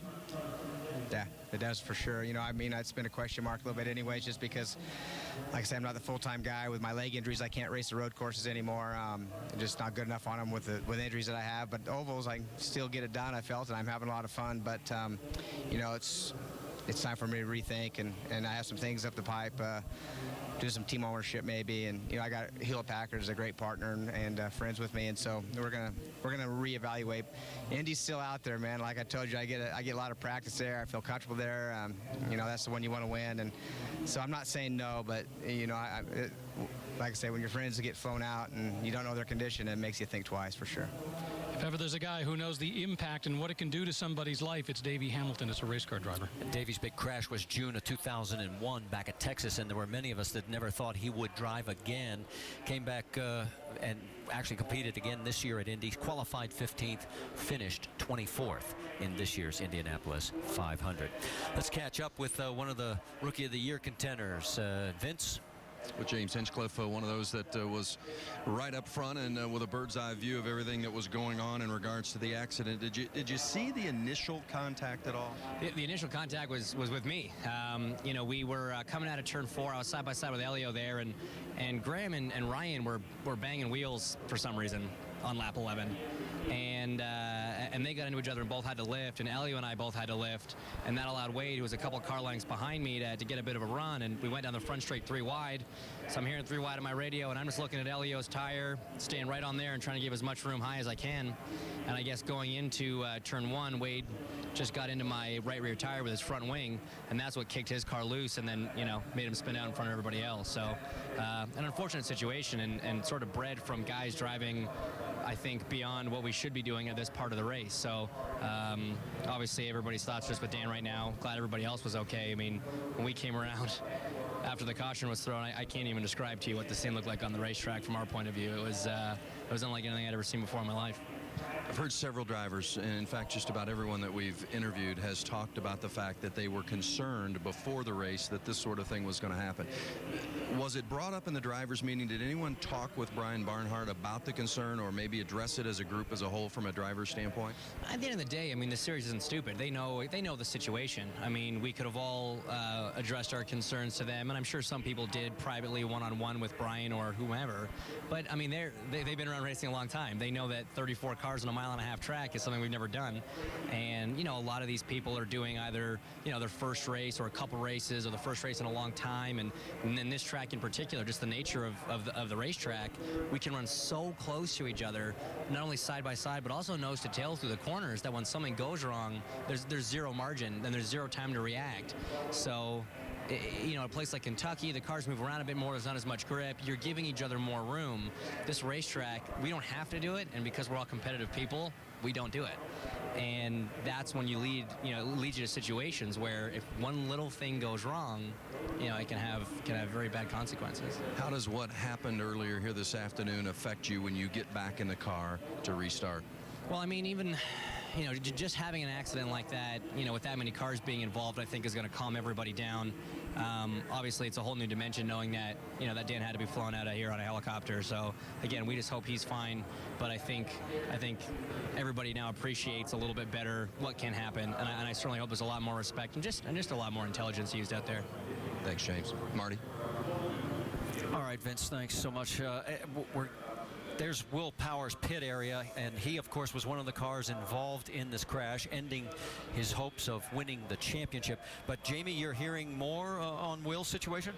Yes, I watched him walk back and forth in and out of the infield medical center here multiple times. Well, I was just told by IndyCar that he was indeed taken to University Medical Center complaining of lower back pain. So, of course, he injured a little bit more than he thought he was initially. He gave me a thumbs up and said okay, but he too is now at the medical center. Marty? All right, thanks for the update, Jamie. As this 15-car crash has truly taken a huge toll, not only on equipment, but on the drivers in the series. The most seriously injured at this point that we know of is Dan Weldon. He was airlifted to University Medical Center. We do not have any further information on his condition. As soon as we get that information, of course, we'll pass it along. It is now 1 hour and 4 minutes into this red flag. Back after this message from our ABC stations.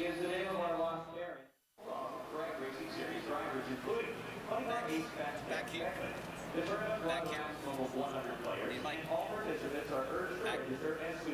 Back here at Las Vegas Motor Speedway as our red flag situation continues. Michael Andretti talking to Dario Franchitti's wife as the repairs out on the track. They actually have some asphalt because of the cars that actually gouged the asphalt. They're trying to patch that work, and you can see some of the patch work already. Let's check in while this work continues with Rick DeBrule. He's caught up with James Jakes. And James Jakes had quite a view of all this. Let's start off by talking about what you saw as you were coming around. We were going into one, and the guys were running 3 and 4 wide, heading in there probably three or four rows in front of me, and there was a lot of moving around. People were checking up massively. They weren't really holding their line, and I saw quite a lot of sparks in front, and then I saw a car hit the outside of turn 2 where I went in the first day, and I backed out then and just, I guess, saw everything. There was cars, a lot of debris. We slowed down immediately, the cars at the back, and I saw Will get in the air. He was quite high, hit the catch fence, and wow, I think there was 11 cars there. So we went immediately to the bottom and then just tried to pick our way through it. Was it an evasive maneuver on your part that saved you in terms of, you see it and then have to make that split-second move to get out of the way, and how do you decide where to go? No, I think the guys where we saw it pretty early, so we were able to, part of the problem is I can imagine that the guys backed out of the throttle really aggressively, and then it was just everybody hit each other from behind, and we had the luxury of seeing it quite early. So the guys, we went to the bottom. I think it was me, Buddy Rice. Buddy actually got caught in another car. But yeah, we had a pretty good view of it, so we were able to slow down and control the guys behind us. That's half the problem. If you come out early, you get 10, 15 cars running up behind you. So we were okay. We managed to get low pretty fast and avoid it all. You're a young guy, obviously, not a lot of ovals under your belt. We were just talking about this. How does this affect you? It's tough. Obviously, we had a big crash in practice on Friday. Had a big fire, and we weren't able to. We've got Tony's spare car here, so it's been a tough weekend for us. I think you've just got to, it's part of the job. You accept that you're driving a race car, and it's what we love to do, and there's consequences, just like there is with anything. And yeah, I think you've just got to get on and do the best job you can, really. Is it hard to go back out there and finish this race, or is it just something you do? No, I think it's not going to be easy. Yeah, that's for sure. It's going to be tough, and thoughts and prayers go out to all the families and people that were injuries in the crash and stuff. Thanks, James Jakes. Vince? With team owner Michael Andretti, and Michael had 4 cars in the field, and all 4 unscathed through that incident, but you just came out of the operations trailer here. A group of drivers are inside, including your son Marco. What's the topic of discussion in there? I think it's just wait and see what's going on. I don't know what's going to happen. I don't know. I think they just want to know what's going to happen. When are they going to restart the race or whatever? So but right now, no answers. So I don't know. As a driver, you never participated in a race of this nature, but the variety of the drivers that we've spoken to today talked about running too hard, too early, the wheel-to-wheel, etc. With your owner's hat on, but having been a driver, can you expect your drivers to back off? No. I mean, when you put guys out there that are competitors, you can tell them don't pass, lay back. I mean, it just doesn't happen, and so you can't put the responsibility all on them. Yeah, they need to take care of themselves a little bit, but still, if you're going to put them in a situation like this, it's there's going to be carnage like this. Various drivers have talked about the mental effect of having gone through an accident like this, and how difficult or not difficult it's going to be to get back in the car. What will you tell your drivers before this race resumes?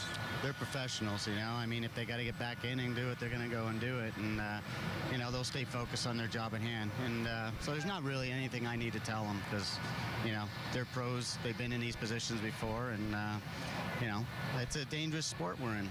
Let's be real. Thanks, Mike. Marty? All right, Vince, as there you see Danica Patrick as her husband, Paul Hospenthal, and she appears to be very upset at this point. And we are still waiting more word, of course, from University Medical Center. There are 13 cars officially out of this race now, and 2 others have damage. Here are those that are officially listed as out: J.R. Hildebrand, Paul Tracy, Will Power, Jay Howard, Wade Cunningham, Alex Lloyd, Townsend Bell. The list continues with Pippa Mann, Buddy Rice, Thomas Schechter, E.J. Vizo, Dan Weldon, who we are having our deepest thoughts for right now, Charlie Kimball. The two that had damage and will probably be able to continue, Vitor Meira and James Jakes, had some slight damage. You heard in his interview he seems to be okay. Now, Jamie Little is on her way over to University Medical Center so to give us further updates from the scene where both Dan Weldon was transported by air, and we found out later that Will Power has been taken for further observation. Stay with us. We'll come back to Las Vegas. This year, I was selected as a hometown hero to come down here and represent the National Guard, and it's just been a great experience, an incredible pleasure. It's kind of a dream come true, you know what I mean? The line is much longer for the hero than it is for the drivers. If you get 15 seconds of fame, this is the best place to have it. The commitment that they make is so much far superior than anything we could ever do to honor them. This week's hometown hero.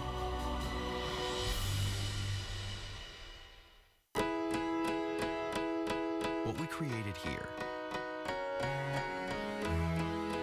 what we achieved here, what we learned here, and what we pioneered here, all goes here. The One, the Accord, smarter thinking from Honda. For 125 years, Sunoco's been propelling people forward to their destinations and to their victories. And as of 2011, we'll do the same for some of the world's greatest drivers as we become an official fuel partner of IndyCar. We'll fuel their victories the same way we've been fueling yours. Because winning is the greatest feeling in the world.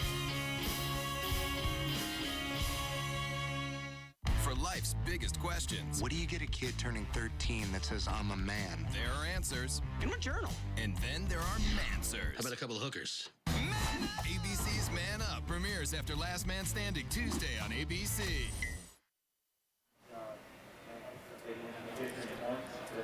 Almost an hour and 10 minutes into this red flag situation here at the season finale of the IZOD IndyCar Series as 15 cars in a multiple crash on lap number 12 if you're just tuning in. The most seriously injured is Dan Weldon. He has been transported by air to University Medical Center here in Las Vegas. Will Power, we can tell you, also was driven to the hospital complaining of back pain. And as of right now, if you were following the championship chase, you know that that means it is over for Will Power's hopes, and Dario Franchitti is going to win the championship. But nobody's celebrating right now because there's still a lot of questions to be answered. And Rick, what's going on down there that you can tell us? Well, you can see Takuma Sato on his scooter heading off. We were just about to interview Takuma Sato, and they came to him and they said that they've called a drivers meeting. All the drivers now heading into the back. I just saw Sebastian Saavedra going back as well. So once again, all the drivers who have been out here have now been called in a drivers meeting. Now, hopefully, that drivers meeting is simply to tell them what it's going to be for the restart procedure and a reminder as to what it's going to be for the rest of the race. But once again, all the drivers have now been called off pit road back into a drivers meeting. We'll try to let you know what we learned from that as soon as we can. All right, thank you. That's Oriol Servia and Ed Carpenter on the right-hand side, along with Sarah Fisher. Sarah, of course, picking up her first win as a car owner just 2 weeks ago at Kentucky, as the two are making their way towards the drivers' meeting. So we have drivers leading their pit stops. So we'll try and get more information on what is going to be discussed in that drivers' meeting as this red flag situation continues. That's Graham Rahal in the foreground there. Stay with us here at Las Vegas. And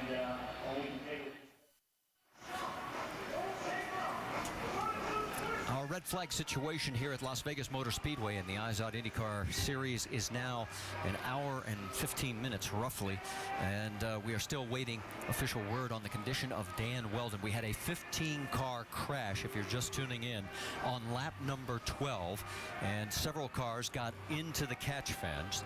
We'll show you one angle from high above, and you'll see exactly what happens.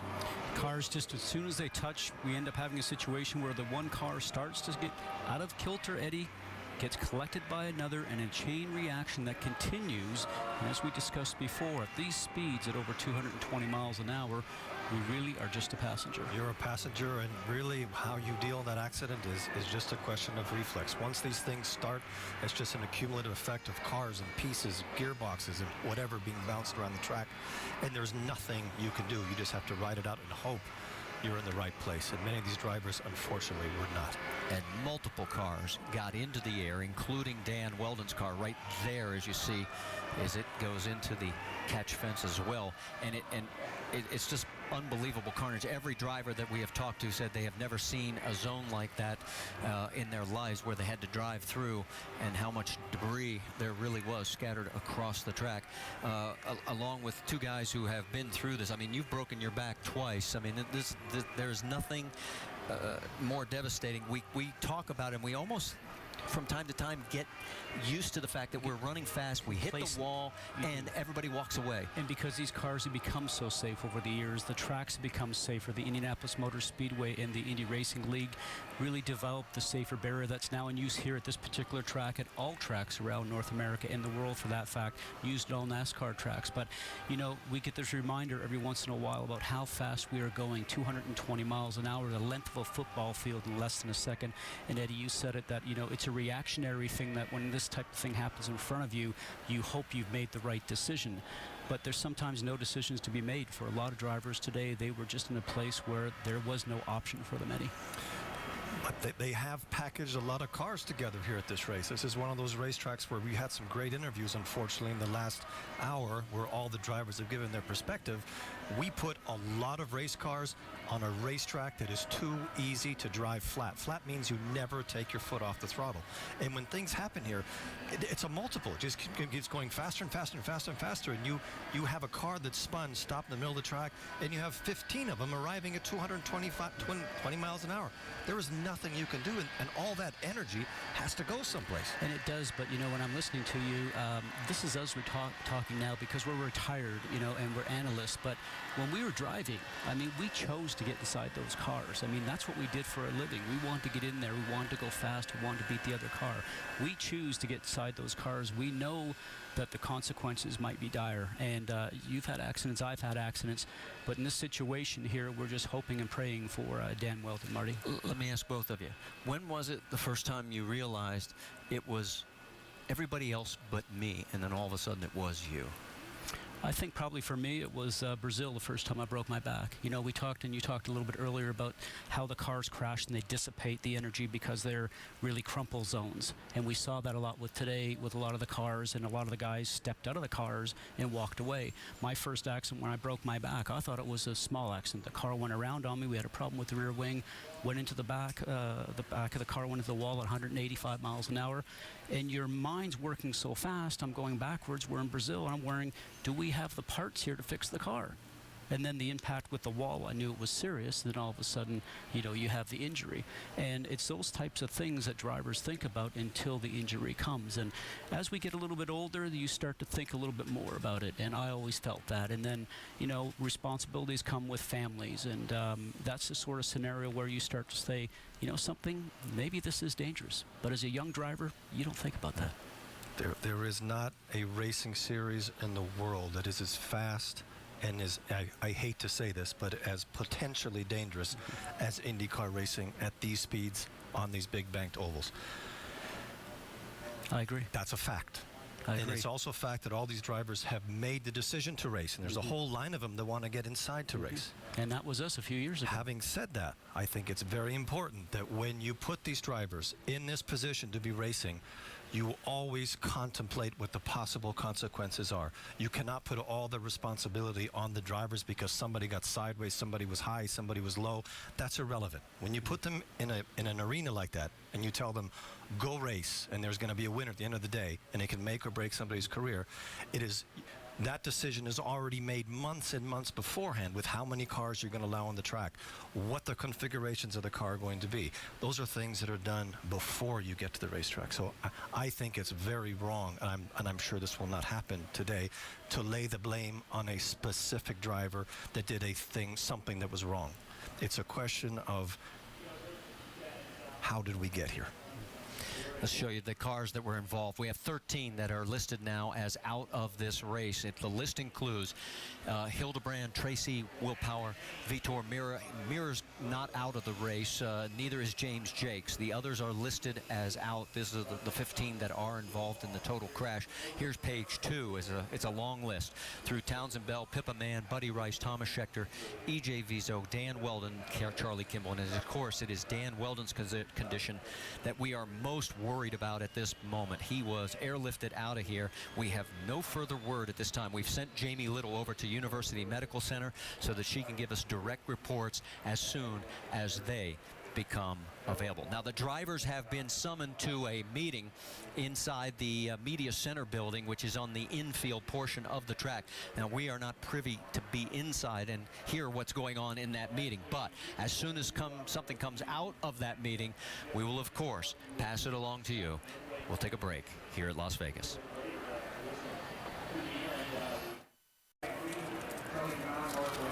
Our red flag situation is now 1 hour and 27 minutes in length here and still going at the Las Vegas Motor Speedway at the season finale of the IZOD IndyCar Series after a 15-car pileup. And as we said before the break, the drivers were summoned to the media center. This was the group that originally had gone into the operations center to discuss things with IndyCar officials. There's Dario Franchitti and his team owner, Chip Ganassi. And then just from there, they went directly, along with the other drivers. There's Tony Kanaan. He was in that meeting as well. You see Mario Andretti back there. There's Justin Wilson, and he was injured in a crash back at Mid-Ohio. That's why he is not racing here today, as he was replaced by Townsend Bell, and Townsend was involved in the crash and is out of this race. We can tell you Vitor Mira's car has sustained enough damage that it too now is listed as out of the race. That brings the list to 14 officially out.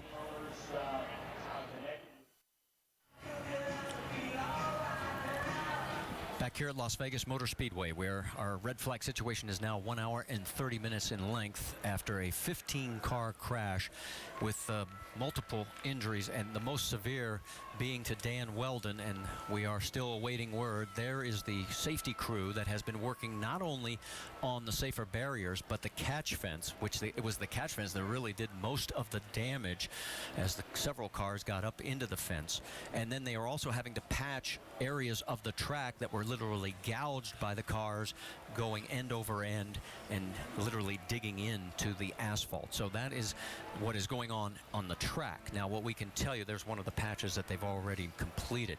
What we can also tell you is that there is a meeting right now being held with the drivers in the media center. Our cameras are not privy to that meeting. We are waiting to see exactly what comes out of that meeting, and we're not going to speculate on anything as far as what is going to happen as far as the rest of the race and when or if we will restart. We've talked about it so much. 34 cars started this race. We now have 14 that are officially out. Vitor Mira's car was just added. 15 actually involved in the crash. And just an unbelievable scene that every driver that went through it described for us.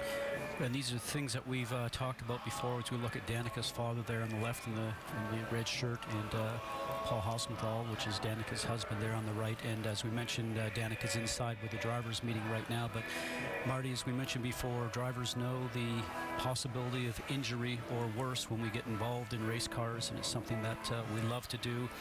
We always do it. When you're younger, you maybe don't think about it, as we just mentioned a moment ago, but in somber times like this, it's a hit for reality. It's a hit home, Eddie, that shows you how dangerous the business is that we have chosen.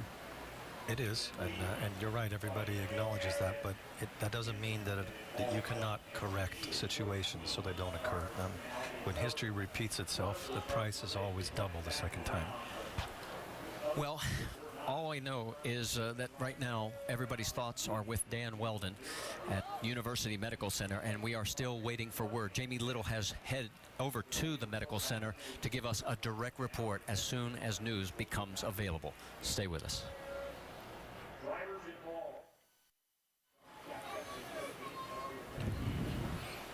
An hour hour and 35 minutes ago, we were celebrating. We were just starting the last race of the 2011 IZOD IndyCar Series with a championship at stake. And then a 15-car crash literally took the wind out of all of our sails. And right now, we are just waiting word from both IndyCar officials and from University Medical Center on the condition of Dan Weldon, who just 5 months ago won the Indianapolis 500 in stunning fashion when young J.R. Hildebrand crashed on the final corner of the final lap. And Dan Weldon, who 4-5 laps earlier was as far back as 5th, but had managed to find his way to victory lane and a $2.5 million payday. Today, Dan was going for $5 million, of which he would share, half of it going to a lucky fan if he could come from 34th position to the front of the field and win the race. He had already picked up 10 spots by lap number 12. And then just pure carnage erupted as 15 cars, several of them getting into the catch fence, including Dan's. And then this is where we're at, holding our breath, thinking good thoughts, hoping for the best. And when we have information available from the hospital, Jamie Little has arrived at University Medical Center. She'll report in as soon as she has something, and we're still waiting for the drivers' meeting that has been called by IndyCar officials to complete. And there is Brian Barnhart, as he is the man in charge of what happens on the track here at the IndyCar Series. He is heading to that meeting with the drivers.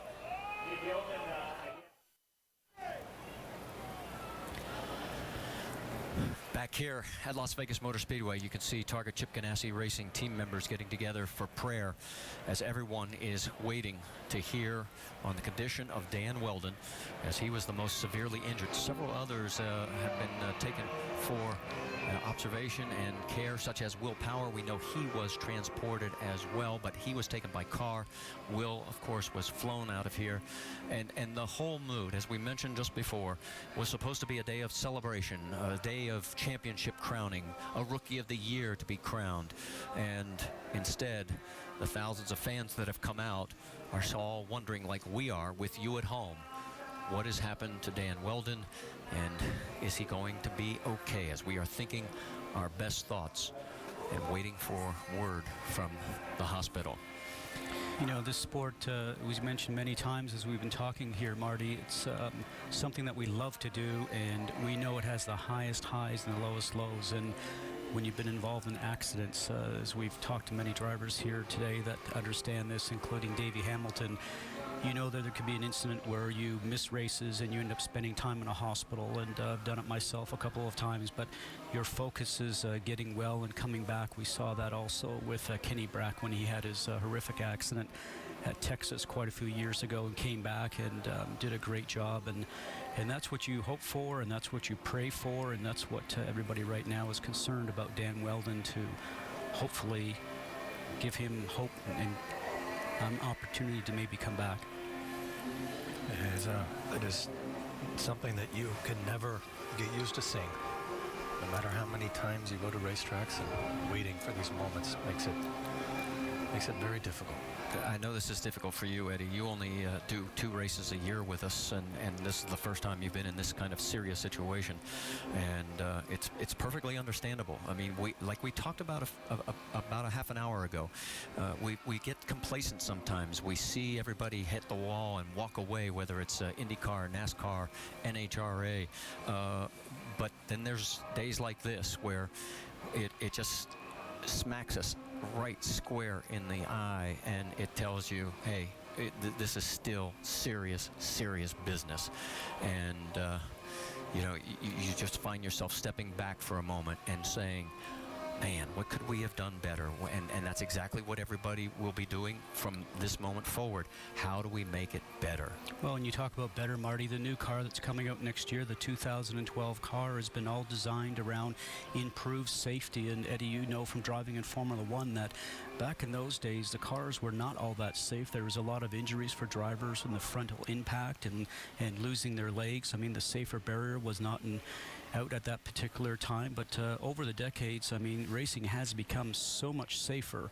And obviously, as you mentioned, there's instances where you just can't control everything on the racetrack, whether it's the cars, the safer barrier, or the catch fencing. In this situation here, we think that's the catch fencing that has really caused a lot of destruction to the cars today. But over time, things have become much safer. And when I mentioned the 2012 car, the bodywork is much different on that. It actually has a rear valance around it, call it a bumper if you will, that we hope will stop cars from hitting the back of cars in front and launching in the air, which we saw here today. It's been something that the team here, the designers with the league and the car designers have worked hard on to try to improve it. And as you can see, the cars that we look at right now, there is nothing really around the back area. 2012 cars will be different, and some safer devices on them, wrapped around them, and everybody's looking forward to that car.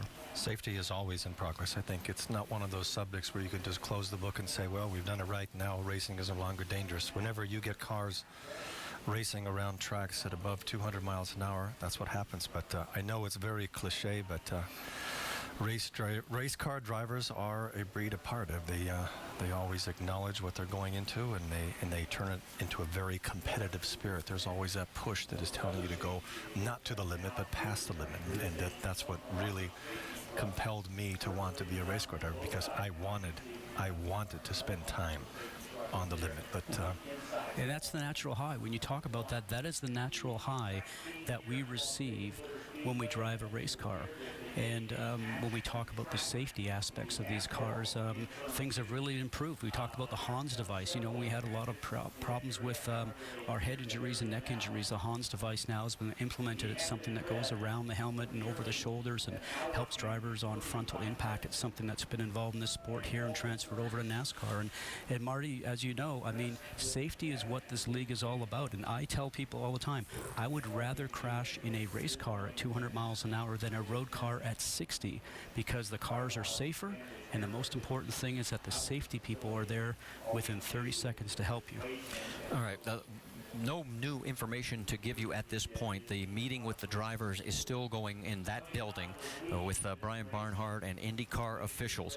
As soon as that meeting breaks up, we will talk to those involved and get the latest information here at Las Vegas Motor Speedway as our red flag situation continues.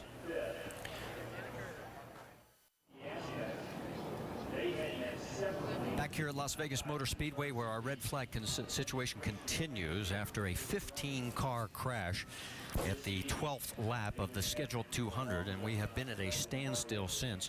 And our focus of attention that originally started on just being able to identify the 15 cars and driver combinations that had been involved has now focused more on the well-being primarily of Dan Weldon. He was airlifted out of here to University Medical Center a while back. We have Jamie Little over at the hospital standing by for any updated information that she will be able to pass along to us.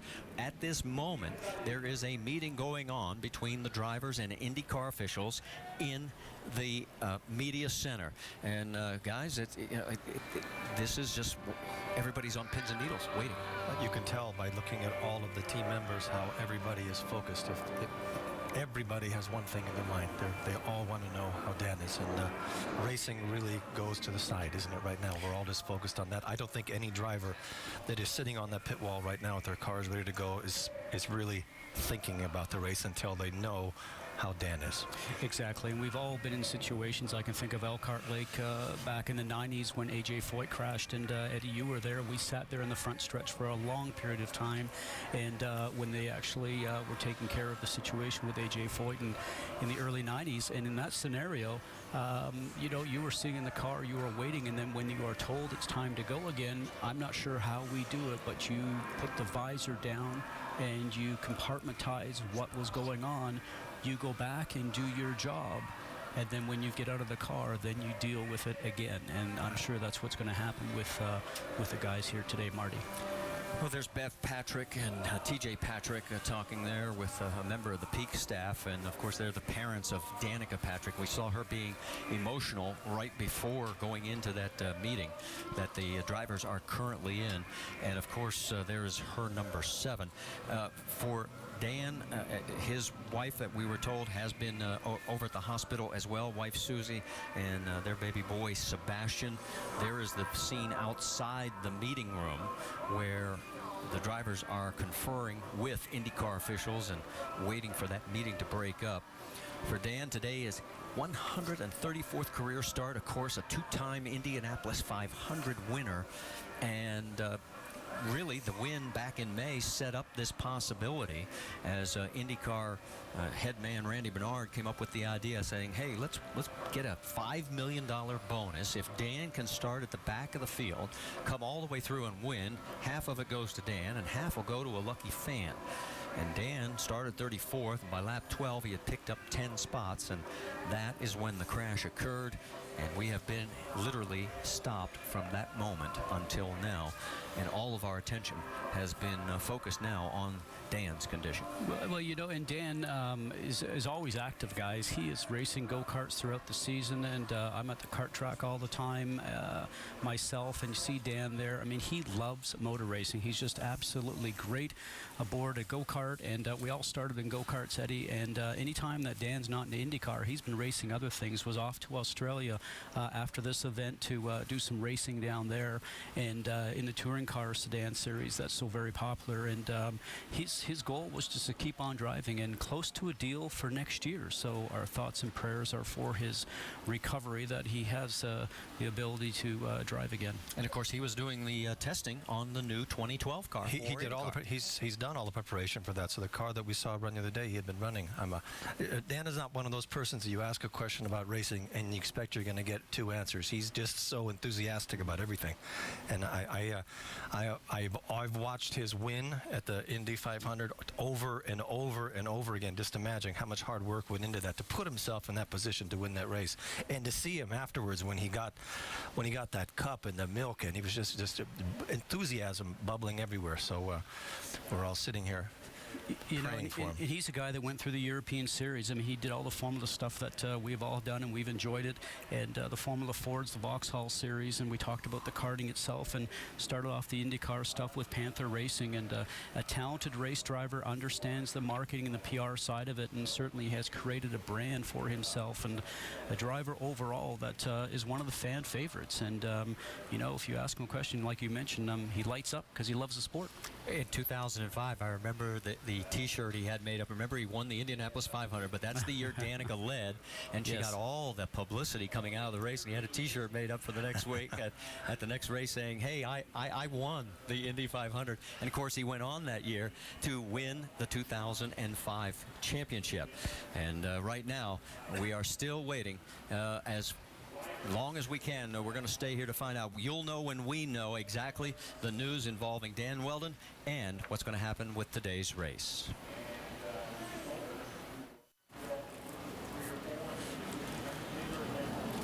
Back here at Las Vegas Motor Speedway, where we are getting close to 2 hours in a red flag situation after a 15-car pileup here in the season finale of the IZOD IndyCar Series. Involved in the crash, and our most attention has been focused on Dan Wheldon as he was airlifted to University Medical Center. And basically that is what is going on all around the racetrack. Fans, crew members, everybody just sitting, standing, praying, waiting to find out what Dan's condition is, and also what is the future of this race today. Now, of course, Dan was in this race to potentially win $5 million, as he had to start dead last in the field after winning this year's Indianapolis 500.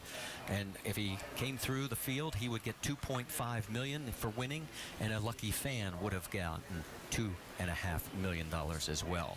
Of course, also our focus today was on the championship. That has been decided because Will Power was one of the cars involved in that 15-car crash. He is over at the University Medical Center. He was driven over there after complaining of some back pain, and but his championship hopes are over. But Dario Franchitti and the Target Ganassi crew are not celebrating at this moment, nor is anyone else, as we're all just waiting for word on how Dan Wheldon, the 2005 champion and the two-time Indy 500 winner, is doing over at the hospital. You know, we were talking about his career, and let's go back to 2006, because remember his battle with Sam Hornish Jr.? I mean, it was settled by the tiebreaker. Hornish won it on a tiebreaker. That's how close that championship battle was. Our battle today was 18 points coming in to the race. Always a driver that drove on the edge and just loves the speed of it. And I remember talking to him so many times about how he can drive a car loose compared to other drivers. That's when the back end of the car wants to come around on you, and basically that's what makes it fast on an oval, whether it's a high-speed oval like this or especially the short ovals. And a very fast driver, and anything that he drove, we just mentioned about the karts and all the Formula cars that he goes through. And when a driver has that ability, he works his way up the ladder, Eddie, very, very quickly, and essentially that's what Dan did. And to come over here from England, you have to, fight hard for that. That's Ashley Judd, and of course Dario Franchitti's wife, and consoling one of the team members from Dan Wheldon's camp, and Sam Schmidt Racing. Sam Schmidt, could have been a big day for him. He got his very first IndyCar Series win as a driver here back in 1999. That's the farthest thing from his thought and ours as we keep praying for Dan.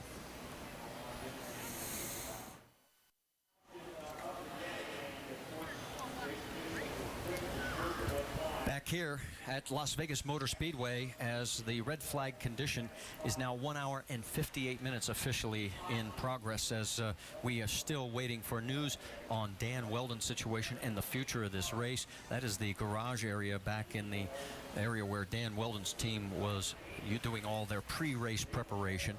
And of course, a 15-car crash that brought this race to a standstill after lap number 12. And here come the drivers out of a meeting that has been going on for the better part of the last 25 minutes. And I guess we have been told that none of the drivers will be giving interviews at this particular moment. I guess IndyCar officials will want to make the first statement as to what is going to happen next as everyone comes out of this meeting room. There is Tony Kanaan, who started on pole today, led the first 12 laps, and was nowhere near the crash when it happened behind him. At this time, they've also been repairing the track, Marty, repairing the safer barrier, repairing the track that we saw just a little bit earlier on, and also repairing the catch fence. Michael Andretti, he was in that meeting as well, as he will make it back to his area. And of course, we are waiting for word from IndyCar officials as to Dan's status and the status of this race that is now just shy. In fact, we're approaching 2 hours in this red flag situation.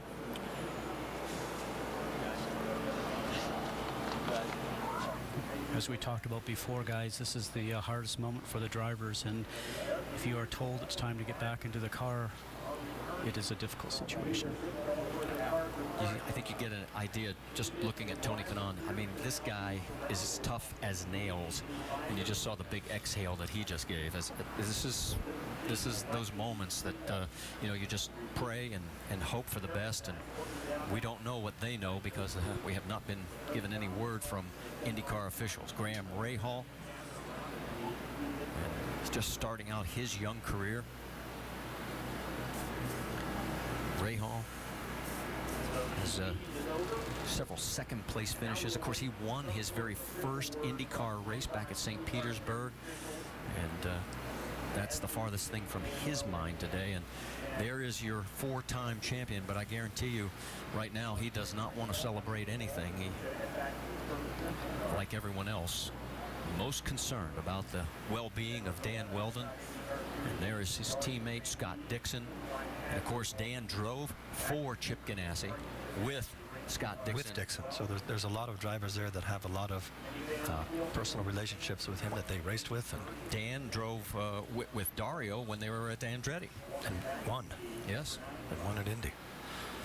Very difficult to be involved in this sport and over a period of time like Dan has, and not to have great relationships with a lot of drivers. And you know, we focused a lot on the off-track situations that a lot of drivers have had this year, guys, between especially between Dario and Will, just with situations they get involved on track. It carries off track, but in this situation here, everybody's your friend, and we are praying and hoping the best for Dan Weldon. And all those things about championships and races that you've had in the past are just completely gone now.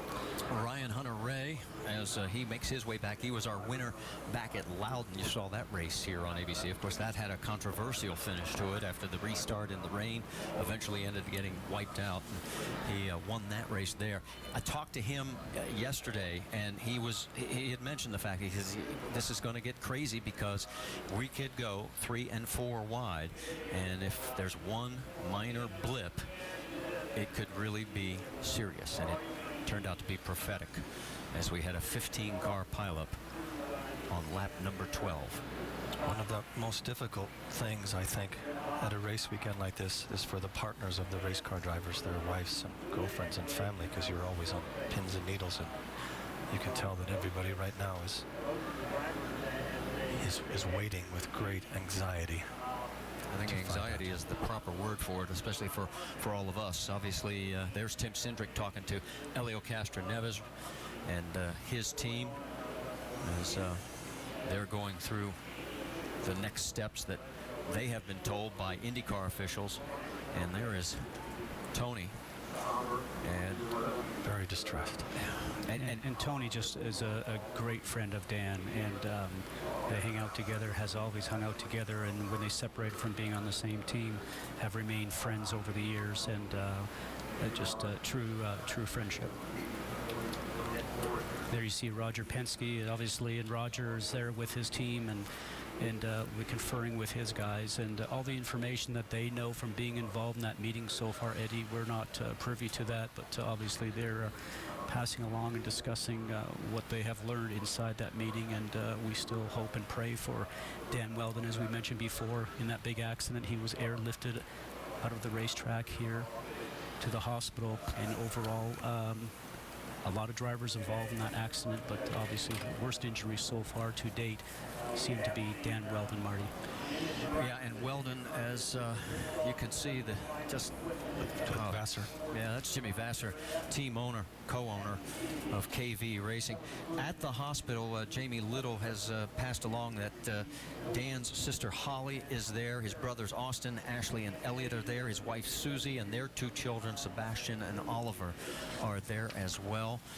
No further information coming from the hospital yet from Jamie Little. As soon as we do get word either there or here, we'll pass it along.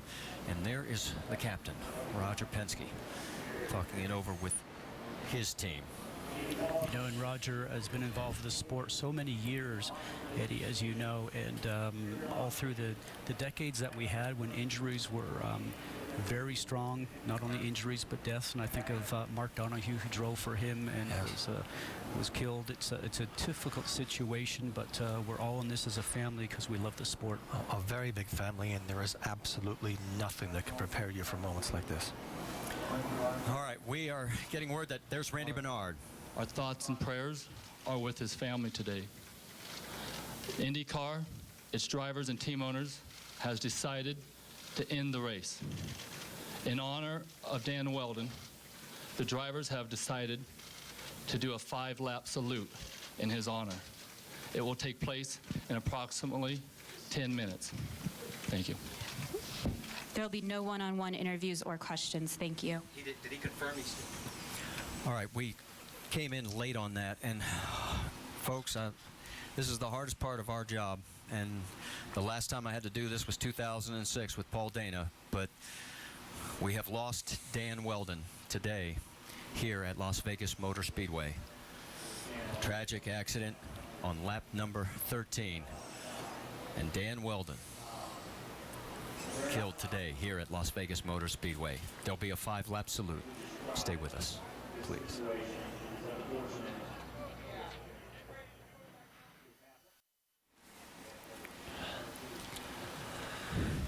What started out as an exciting day here at Las Vegas Motor Speedway has ended in tragedy. The news has just been released that Dan Wheldon has been killed in a crash on lap number 13 of this race.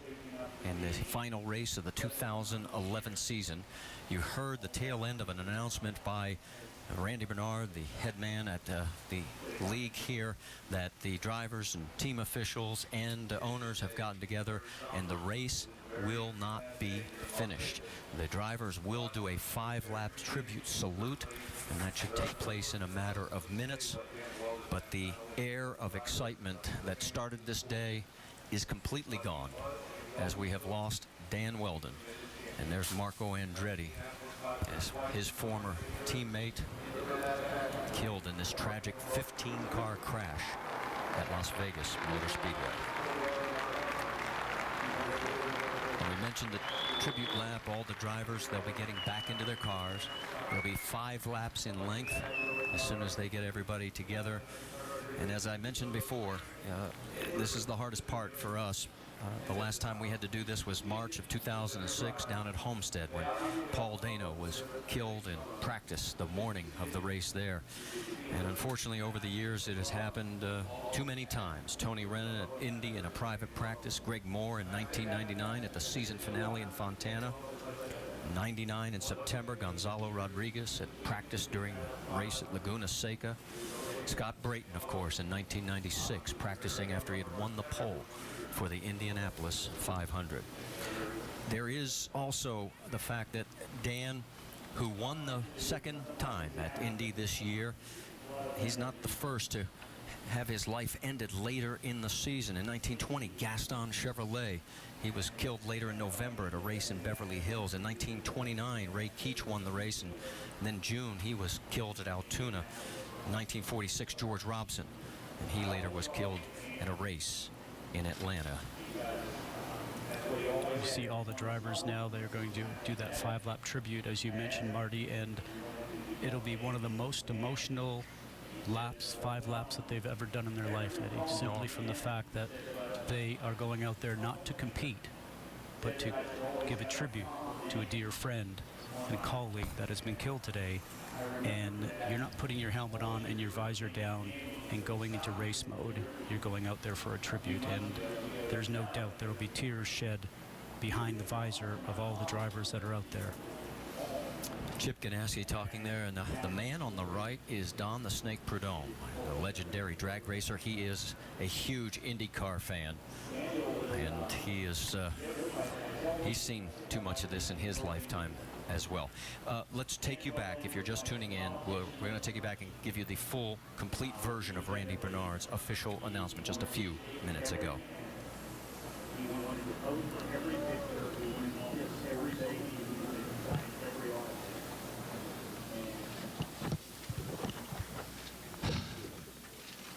IndyCar is very sad to announce that Dan Wheldon has passed away from unsurvivable injury.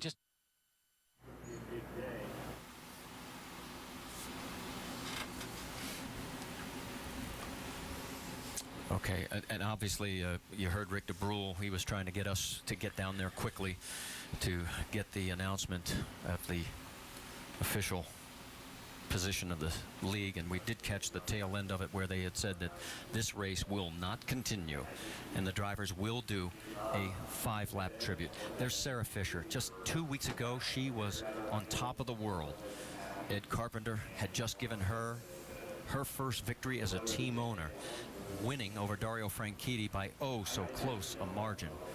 And how quickly everyone's emotions and feelings change, as here we are 2 weeks later, and as we said, we were going to celebrate not only a championship, but a Rookie of the Year championship, Danica's farewell, and maybe Dan winning $5 million if he could have won this race. And as we watch this, Marty, we've said this before, this sport is a natural high when you drive. It gives you the highest highs, but it also has the lowest lows, and you don't understand that until you're involved in the sport. And as we see Dario Franchitti here, I mean, it pulls your gut out in this scenario, and overall it's going to be a case where all the drivers are going to remember this, and it's tough. It's the last race of the year, Eddie, and it's something that they'll carry forward. I think it really is a beautiful statement to his life that they're going to do that now. They're going out now, and they're going to run those 5 laps. As we see Tony Kanaan, who probably knew Dan best as far as all the drivers were concerned, got in his car early and was just sitting there and contemplating, and as I mentioned, tears probably just coming down. Will be emotions that how can you contain them? Racing has lost a great champion, not just IndyCar, but an incredible driver with an amazing record at the Indy 500, but an enthusiasm for the sport that was very difficult to find. Just saw Elio Castroneves there. I heard him doing an interview earlier this weekend. As you look at Oriol Survey, there's Elio, and he said it's never the fear of being on the track. He said, my fear is not having a ride. He said, I love this so much. I just don't ever want to lose that ride. And that's why drivers put their foot on the gas. They don't lift. And you talk about the racing that we have here and how crazy it is at the very beginning of it, but as race drivers, you drive as hard as you can, whether it's the first few laps, the middle laps, or the last few laps, and that's what we are instilled to do. And it starts off when you start very young, Eddie, as you and I have discussed, and it goes through all the different formulas that you race at, and you want to compete, you want to win, and you're not just like that on the racetrack. You're a competitor, and everything that you do, you want to do it better than the other person. Guys, I want to let everybody at home know, obviously this crash has aired probably on every news outlet already across the board. And yes, it is a tragic situation and a day. I want to give you the opportunity at home. If you do not want to see this crash again, go ahead and turn away. We're going to go through it one more time, because it really is not the safer barrier, but it's the catch fence that does so much damage in this, to not just Dan's car, but to so many of the others. And this is in slow motion from high above. Now all the drivers are very crowded going into this corner, 3 abreast. One of them touches, goes sideways, Scott, and then mayhem. And this is what we talked about before, that these speeds at 220 miles an hour, Eddie, you're going the length of a football field in less than a second, and you don't plan your next move at this speed. As you can now see, the cars starting to go one over each other, and they'll start to get up towards the catch fence, and those are the ones, the catch fences, that do the damage. The safer walls we've improved really helps dissipate the energy when the cars hit, but it's the catch fencing that's above the safer barriers that these cars got up into, and that is what has done the damage. Another angle, and it's the second airborne car in your screen. And as you mentioned, Eddie, cars just going for the same spot, and at this speed it just starts to go sideways. Cars start to climb up and over, and as further cars continue to come into frame, you'll see cars starting to slide through and jump into the air, and now watch towards the catch fence, and the car now goes up. It's airborne, and it gets catapulted, and it gets into the catch fencing with the cockpit area first, which is something that you just cannot be prepared for. And there's nothing you can actually do. There's nothing you can do. The drivers are put into positions. Nothing they can do. Here it's in slow motion, but you can see how it arrives. And the parts are going everywhere, and as a driver, you're trying to miss the large pieces, the cars themselves, and parts are falling out of the sky. You really don't know where to go or what to do, and if you escape this and you get through it, you sort of pinch yourself when you're on the far side of it and said, I made it. And unfortunately, some did not.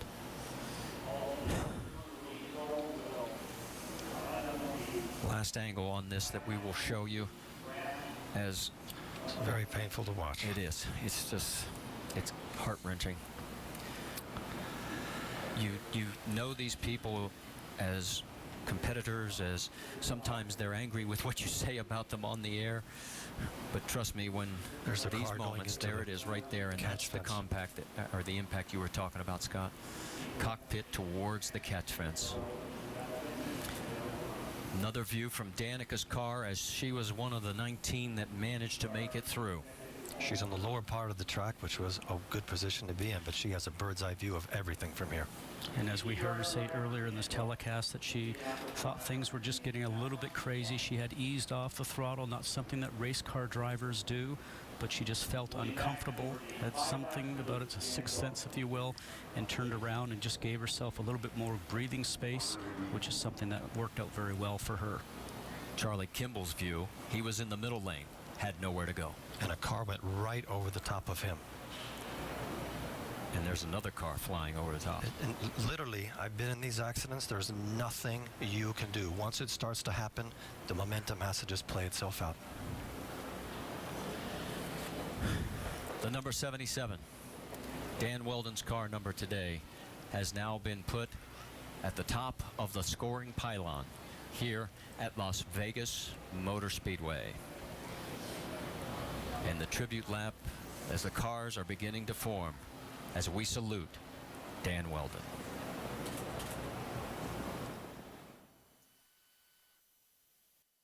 Just about 1 minute after the hour, 6 o'clock Eastern Time. Don't ever say race car drivers don't have emotions, that they feel nothing. That's Dario Franchitti. Probably the last thing he wants to do right now is drive a race car. This is a tough moment for everybody here as Dan Wheldon loses his life today in the series finale, as he was going for $5 million if he could have gone from 34th to 1st. His car number 77 sits atop the scoring pylon, and the 19 cars that are still able to make the laps are going to do a 5-lap tribute in Dan's honor here at Las Vegas Motor Speedway. Vince, you've got some details on what was in the drivers' meeting? Well, I've been told by one of the drivers that in the drivers-only gathering, Dario Franchitti and Tony Kanaan broke the news to the group of drivers that Dan had passed away. There was discussion about whether or not they should continue the race. There were drivers on both sides of that fence. At that point, Randy Bernard came in and said that he understood it would be extremely difficult for them to make that decision at this time, considering what had just happened, and that he suggested they make a 3-wide formation and do the 5 laps in Dan's honor. And that was unanimously agreed upon by the drivers, that that would be the fitting way to put an end to this day. I've just spoken with a member from Dan's team, and as all the cars are lining up to take this 5-lap honoring of Dan Wheldon, Dan's team will come out and stand on pit lane as well. Very, very emotional down here, as you might imagine. And the fans are standing here in the grandstands at Las Vegas Motor Speedway as they are seeing everyone come out onto pit road. It's literally being lined by all the teams. It's something that we mentioned before, that this will be the most difficult 5 laps that any driver has ever done inside of a cockpit of a race car. There is Dan's team as they are making their way out to pit lane. This move of canceling the race is not unprecedented. It happened in May of 1999 at Charlotte. 3 spectators were hit by flying debris and killed from a crash, and the race was halted. And but here today, just 12 completed laps. Tragedy strikes in what was supposed to be a celebration of a great season, a great championship battle, a farewell to Danica Patrick as she moves on in her career. And little did we know how it would end up at this moment, with all of us stunned and just literally in some disbelief, because Dan Wheldon is not with us to celebrate this victorious day. I think about all the work that Dan has done on the new 2012 car that he was reporting back to all the drivers with great excitement as they anticipate the new car coming out for 2012. Ironically, a new, safer car, Marty. Yeah, he was talking about how the sound of it, that turbo and everything was so cool. Let's go back, in case you're just tuning in again, to Randy Bernard's announcement of what was going to happen and how it happened.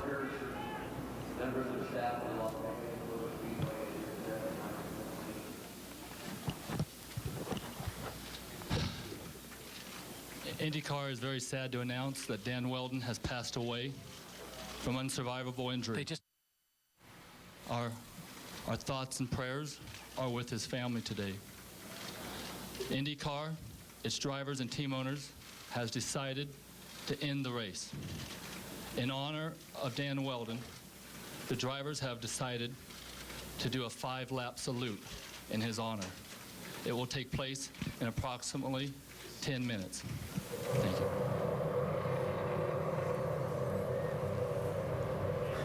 And here we are on the track, everybody lined up along pit lane, and there is the field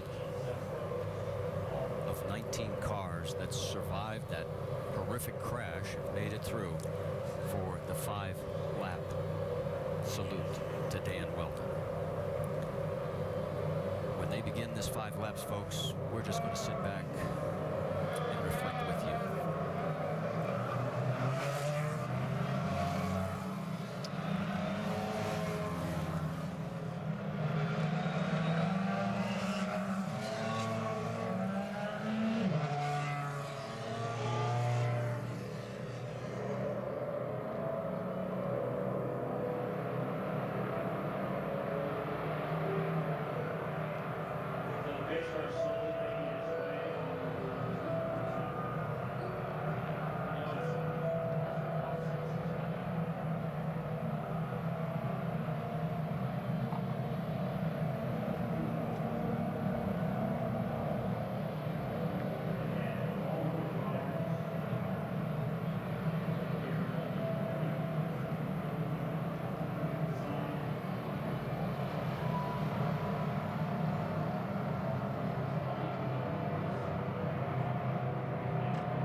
this would not be a possibility in racing. The twin checkers way over the field.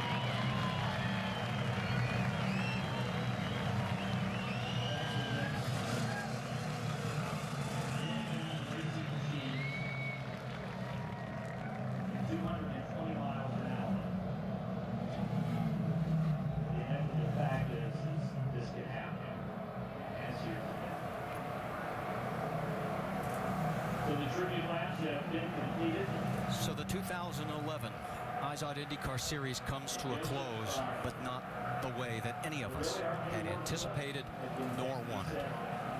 The championship has been won, but there's no celebration. A career has ended in one sport to move on to the next, but there is no happiness. And for all of us, it is just an emptiness as we have lost truly a great racer in Dan Wheldon.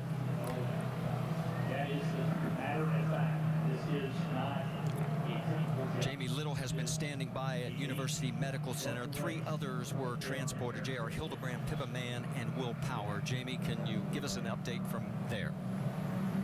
I can't hear the booth. University Medical Center right now in the trauma department, and as you can imagine, there's a lot of emotion here. Dan Wheldon's wife, Susie, their 2 little boys, his 3 brothers, and his sister were all by his side. Team owner Sam Schmidt is here. I've been told that Dan Wheldon's parents are at home in England. As for Susie, his wife, a plane is going to North Carolina to bring her family here to Las Vegas. And there's a lot of friends and family surrounding the outside trauma area at this time. All right, Jamie, and obviously there's no more information available for J.R. Hildebrand, Pippa Mann, or Will Power, as they are still being treated over at University Medical Center. With this, we close out the season, Scott. Like I said, not the way we were anticipating at all. Absolutely not, Marty. And I think of Dan Wheldon, just a superb person, a very, very fast race driver, somebody that I'm going to certainly miss, not only here at the IndyCar track, but saw him all the time at the kart track, and somebody that all the young drivers looked up to, Eddie. I will continue to look up to an amazing human being with so much enthusiasm, and I'm at a total loss. I just can't believe what just happened. He always had a smile on his face. In fact, he had actually done 3 television broadcasts with our Versus crew, the people that do the races when we're not on. And who knows, he may have had a career there. Many people ask me why I always sign off till we meet again. Because goodbye is always so final. Goodbye, Dan Wheldon.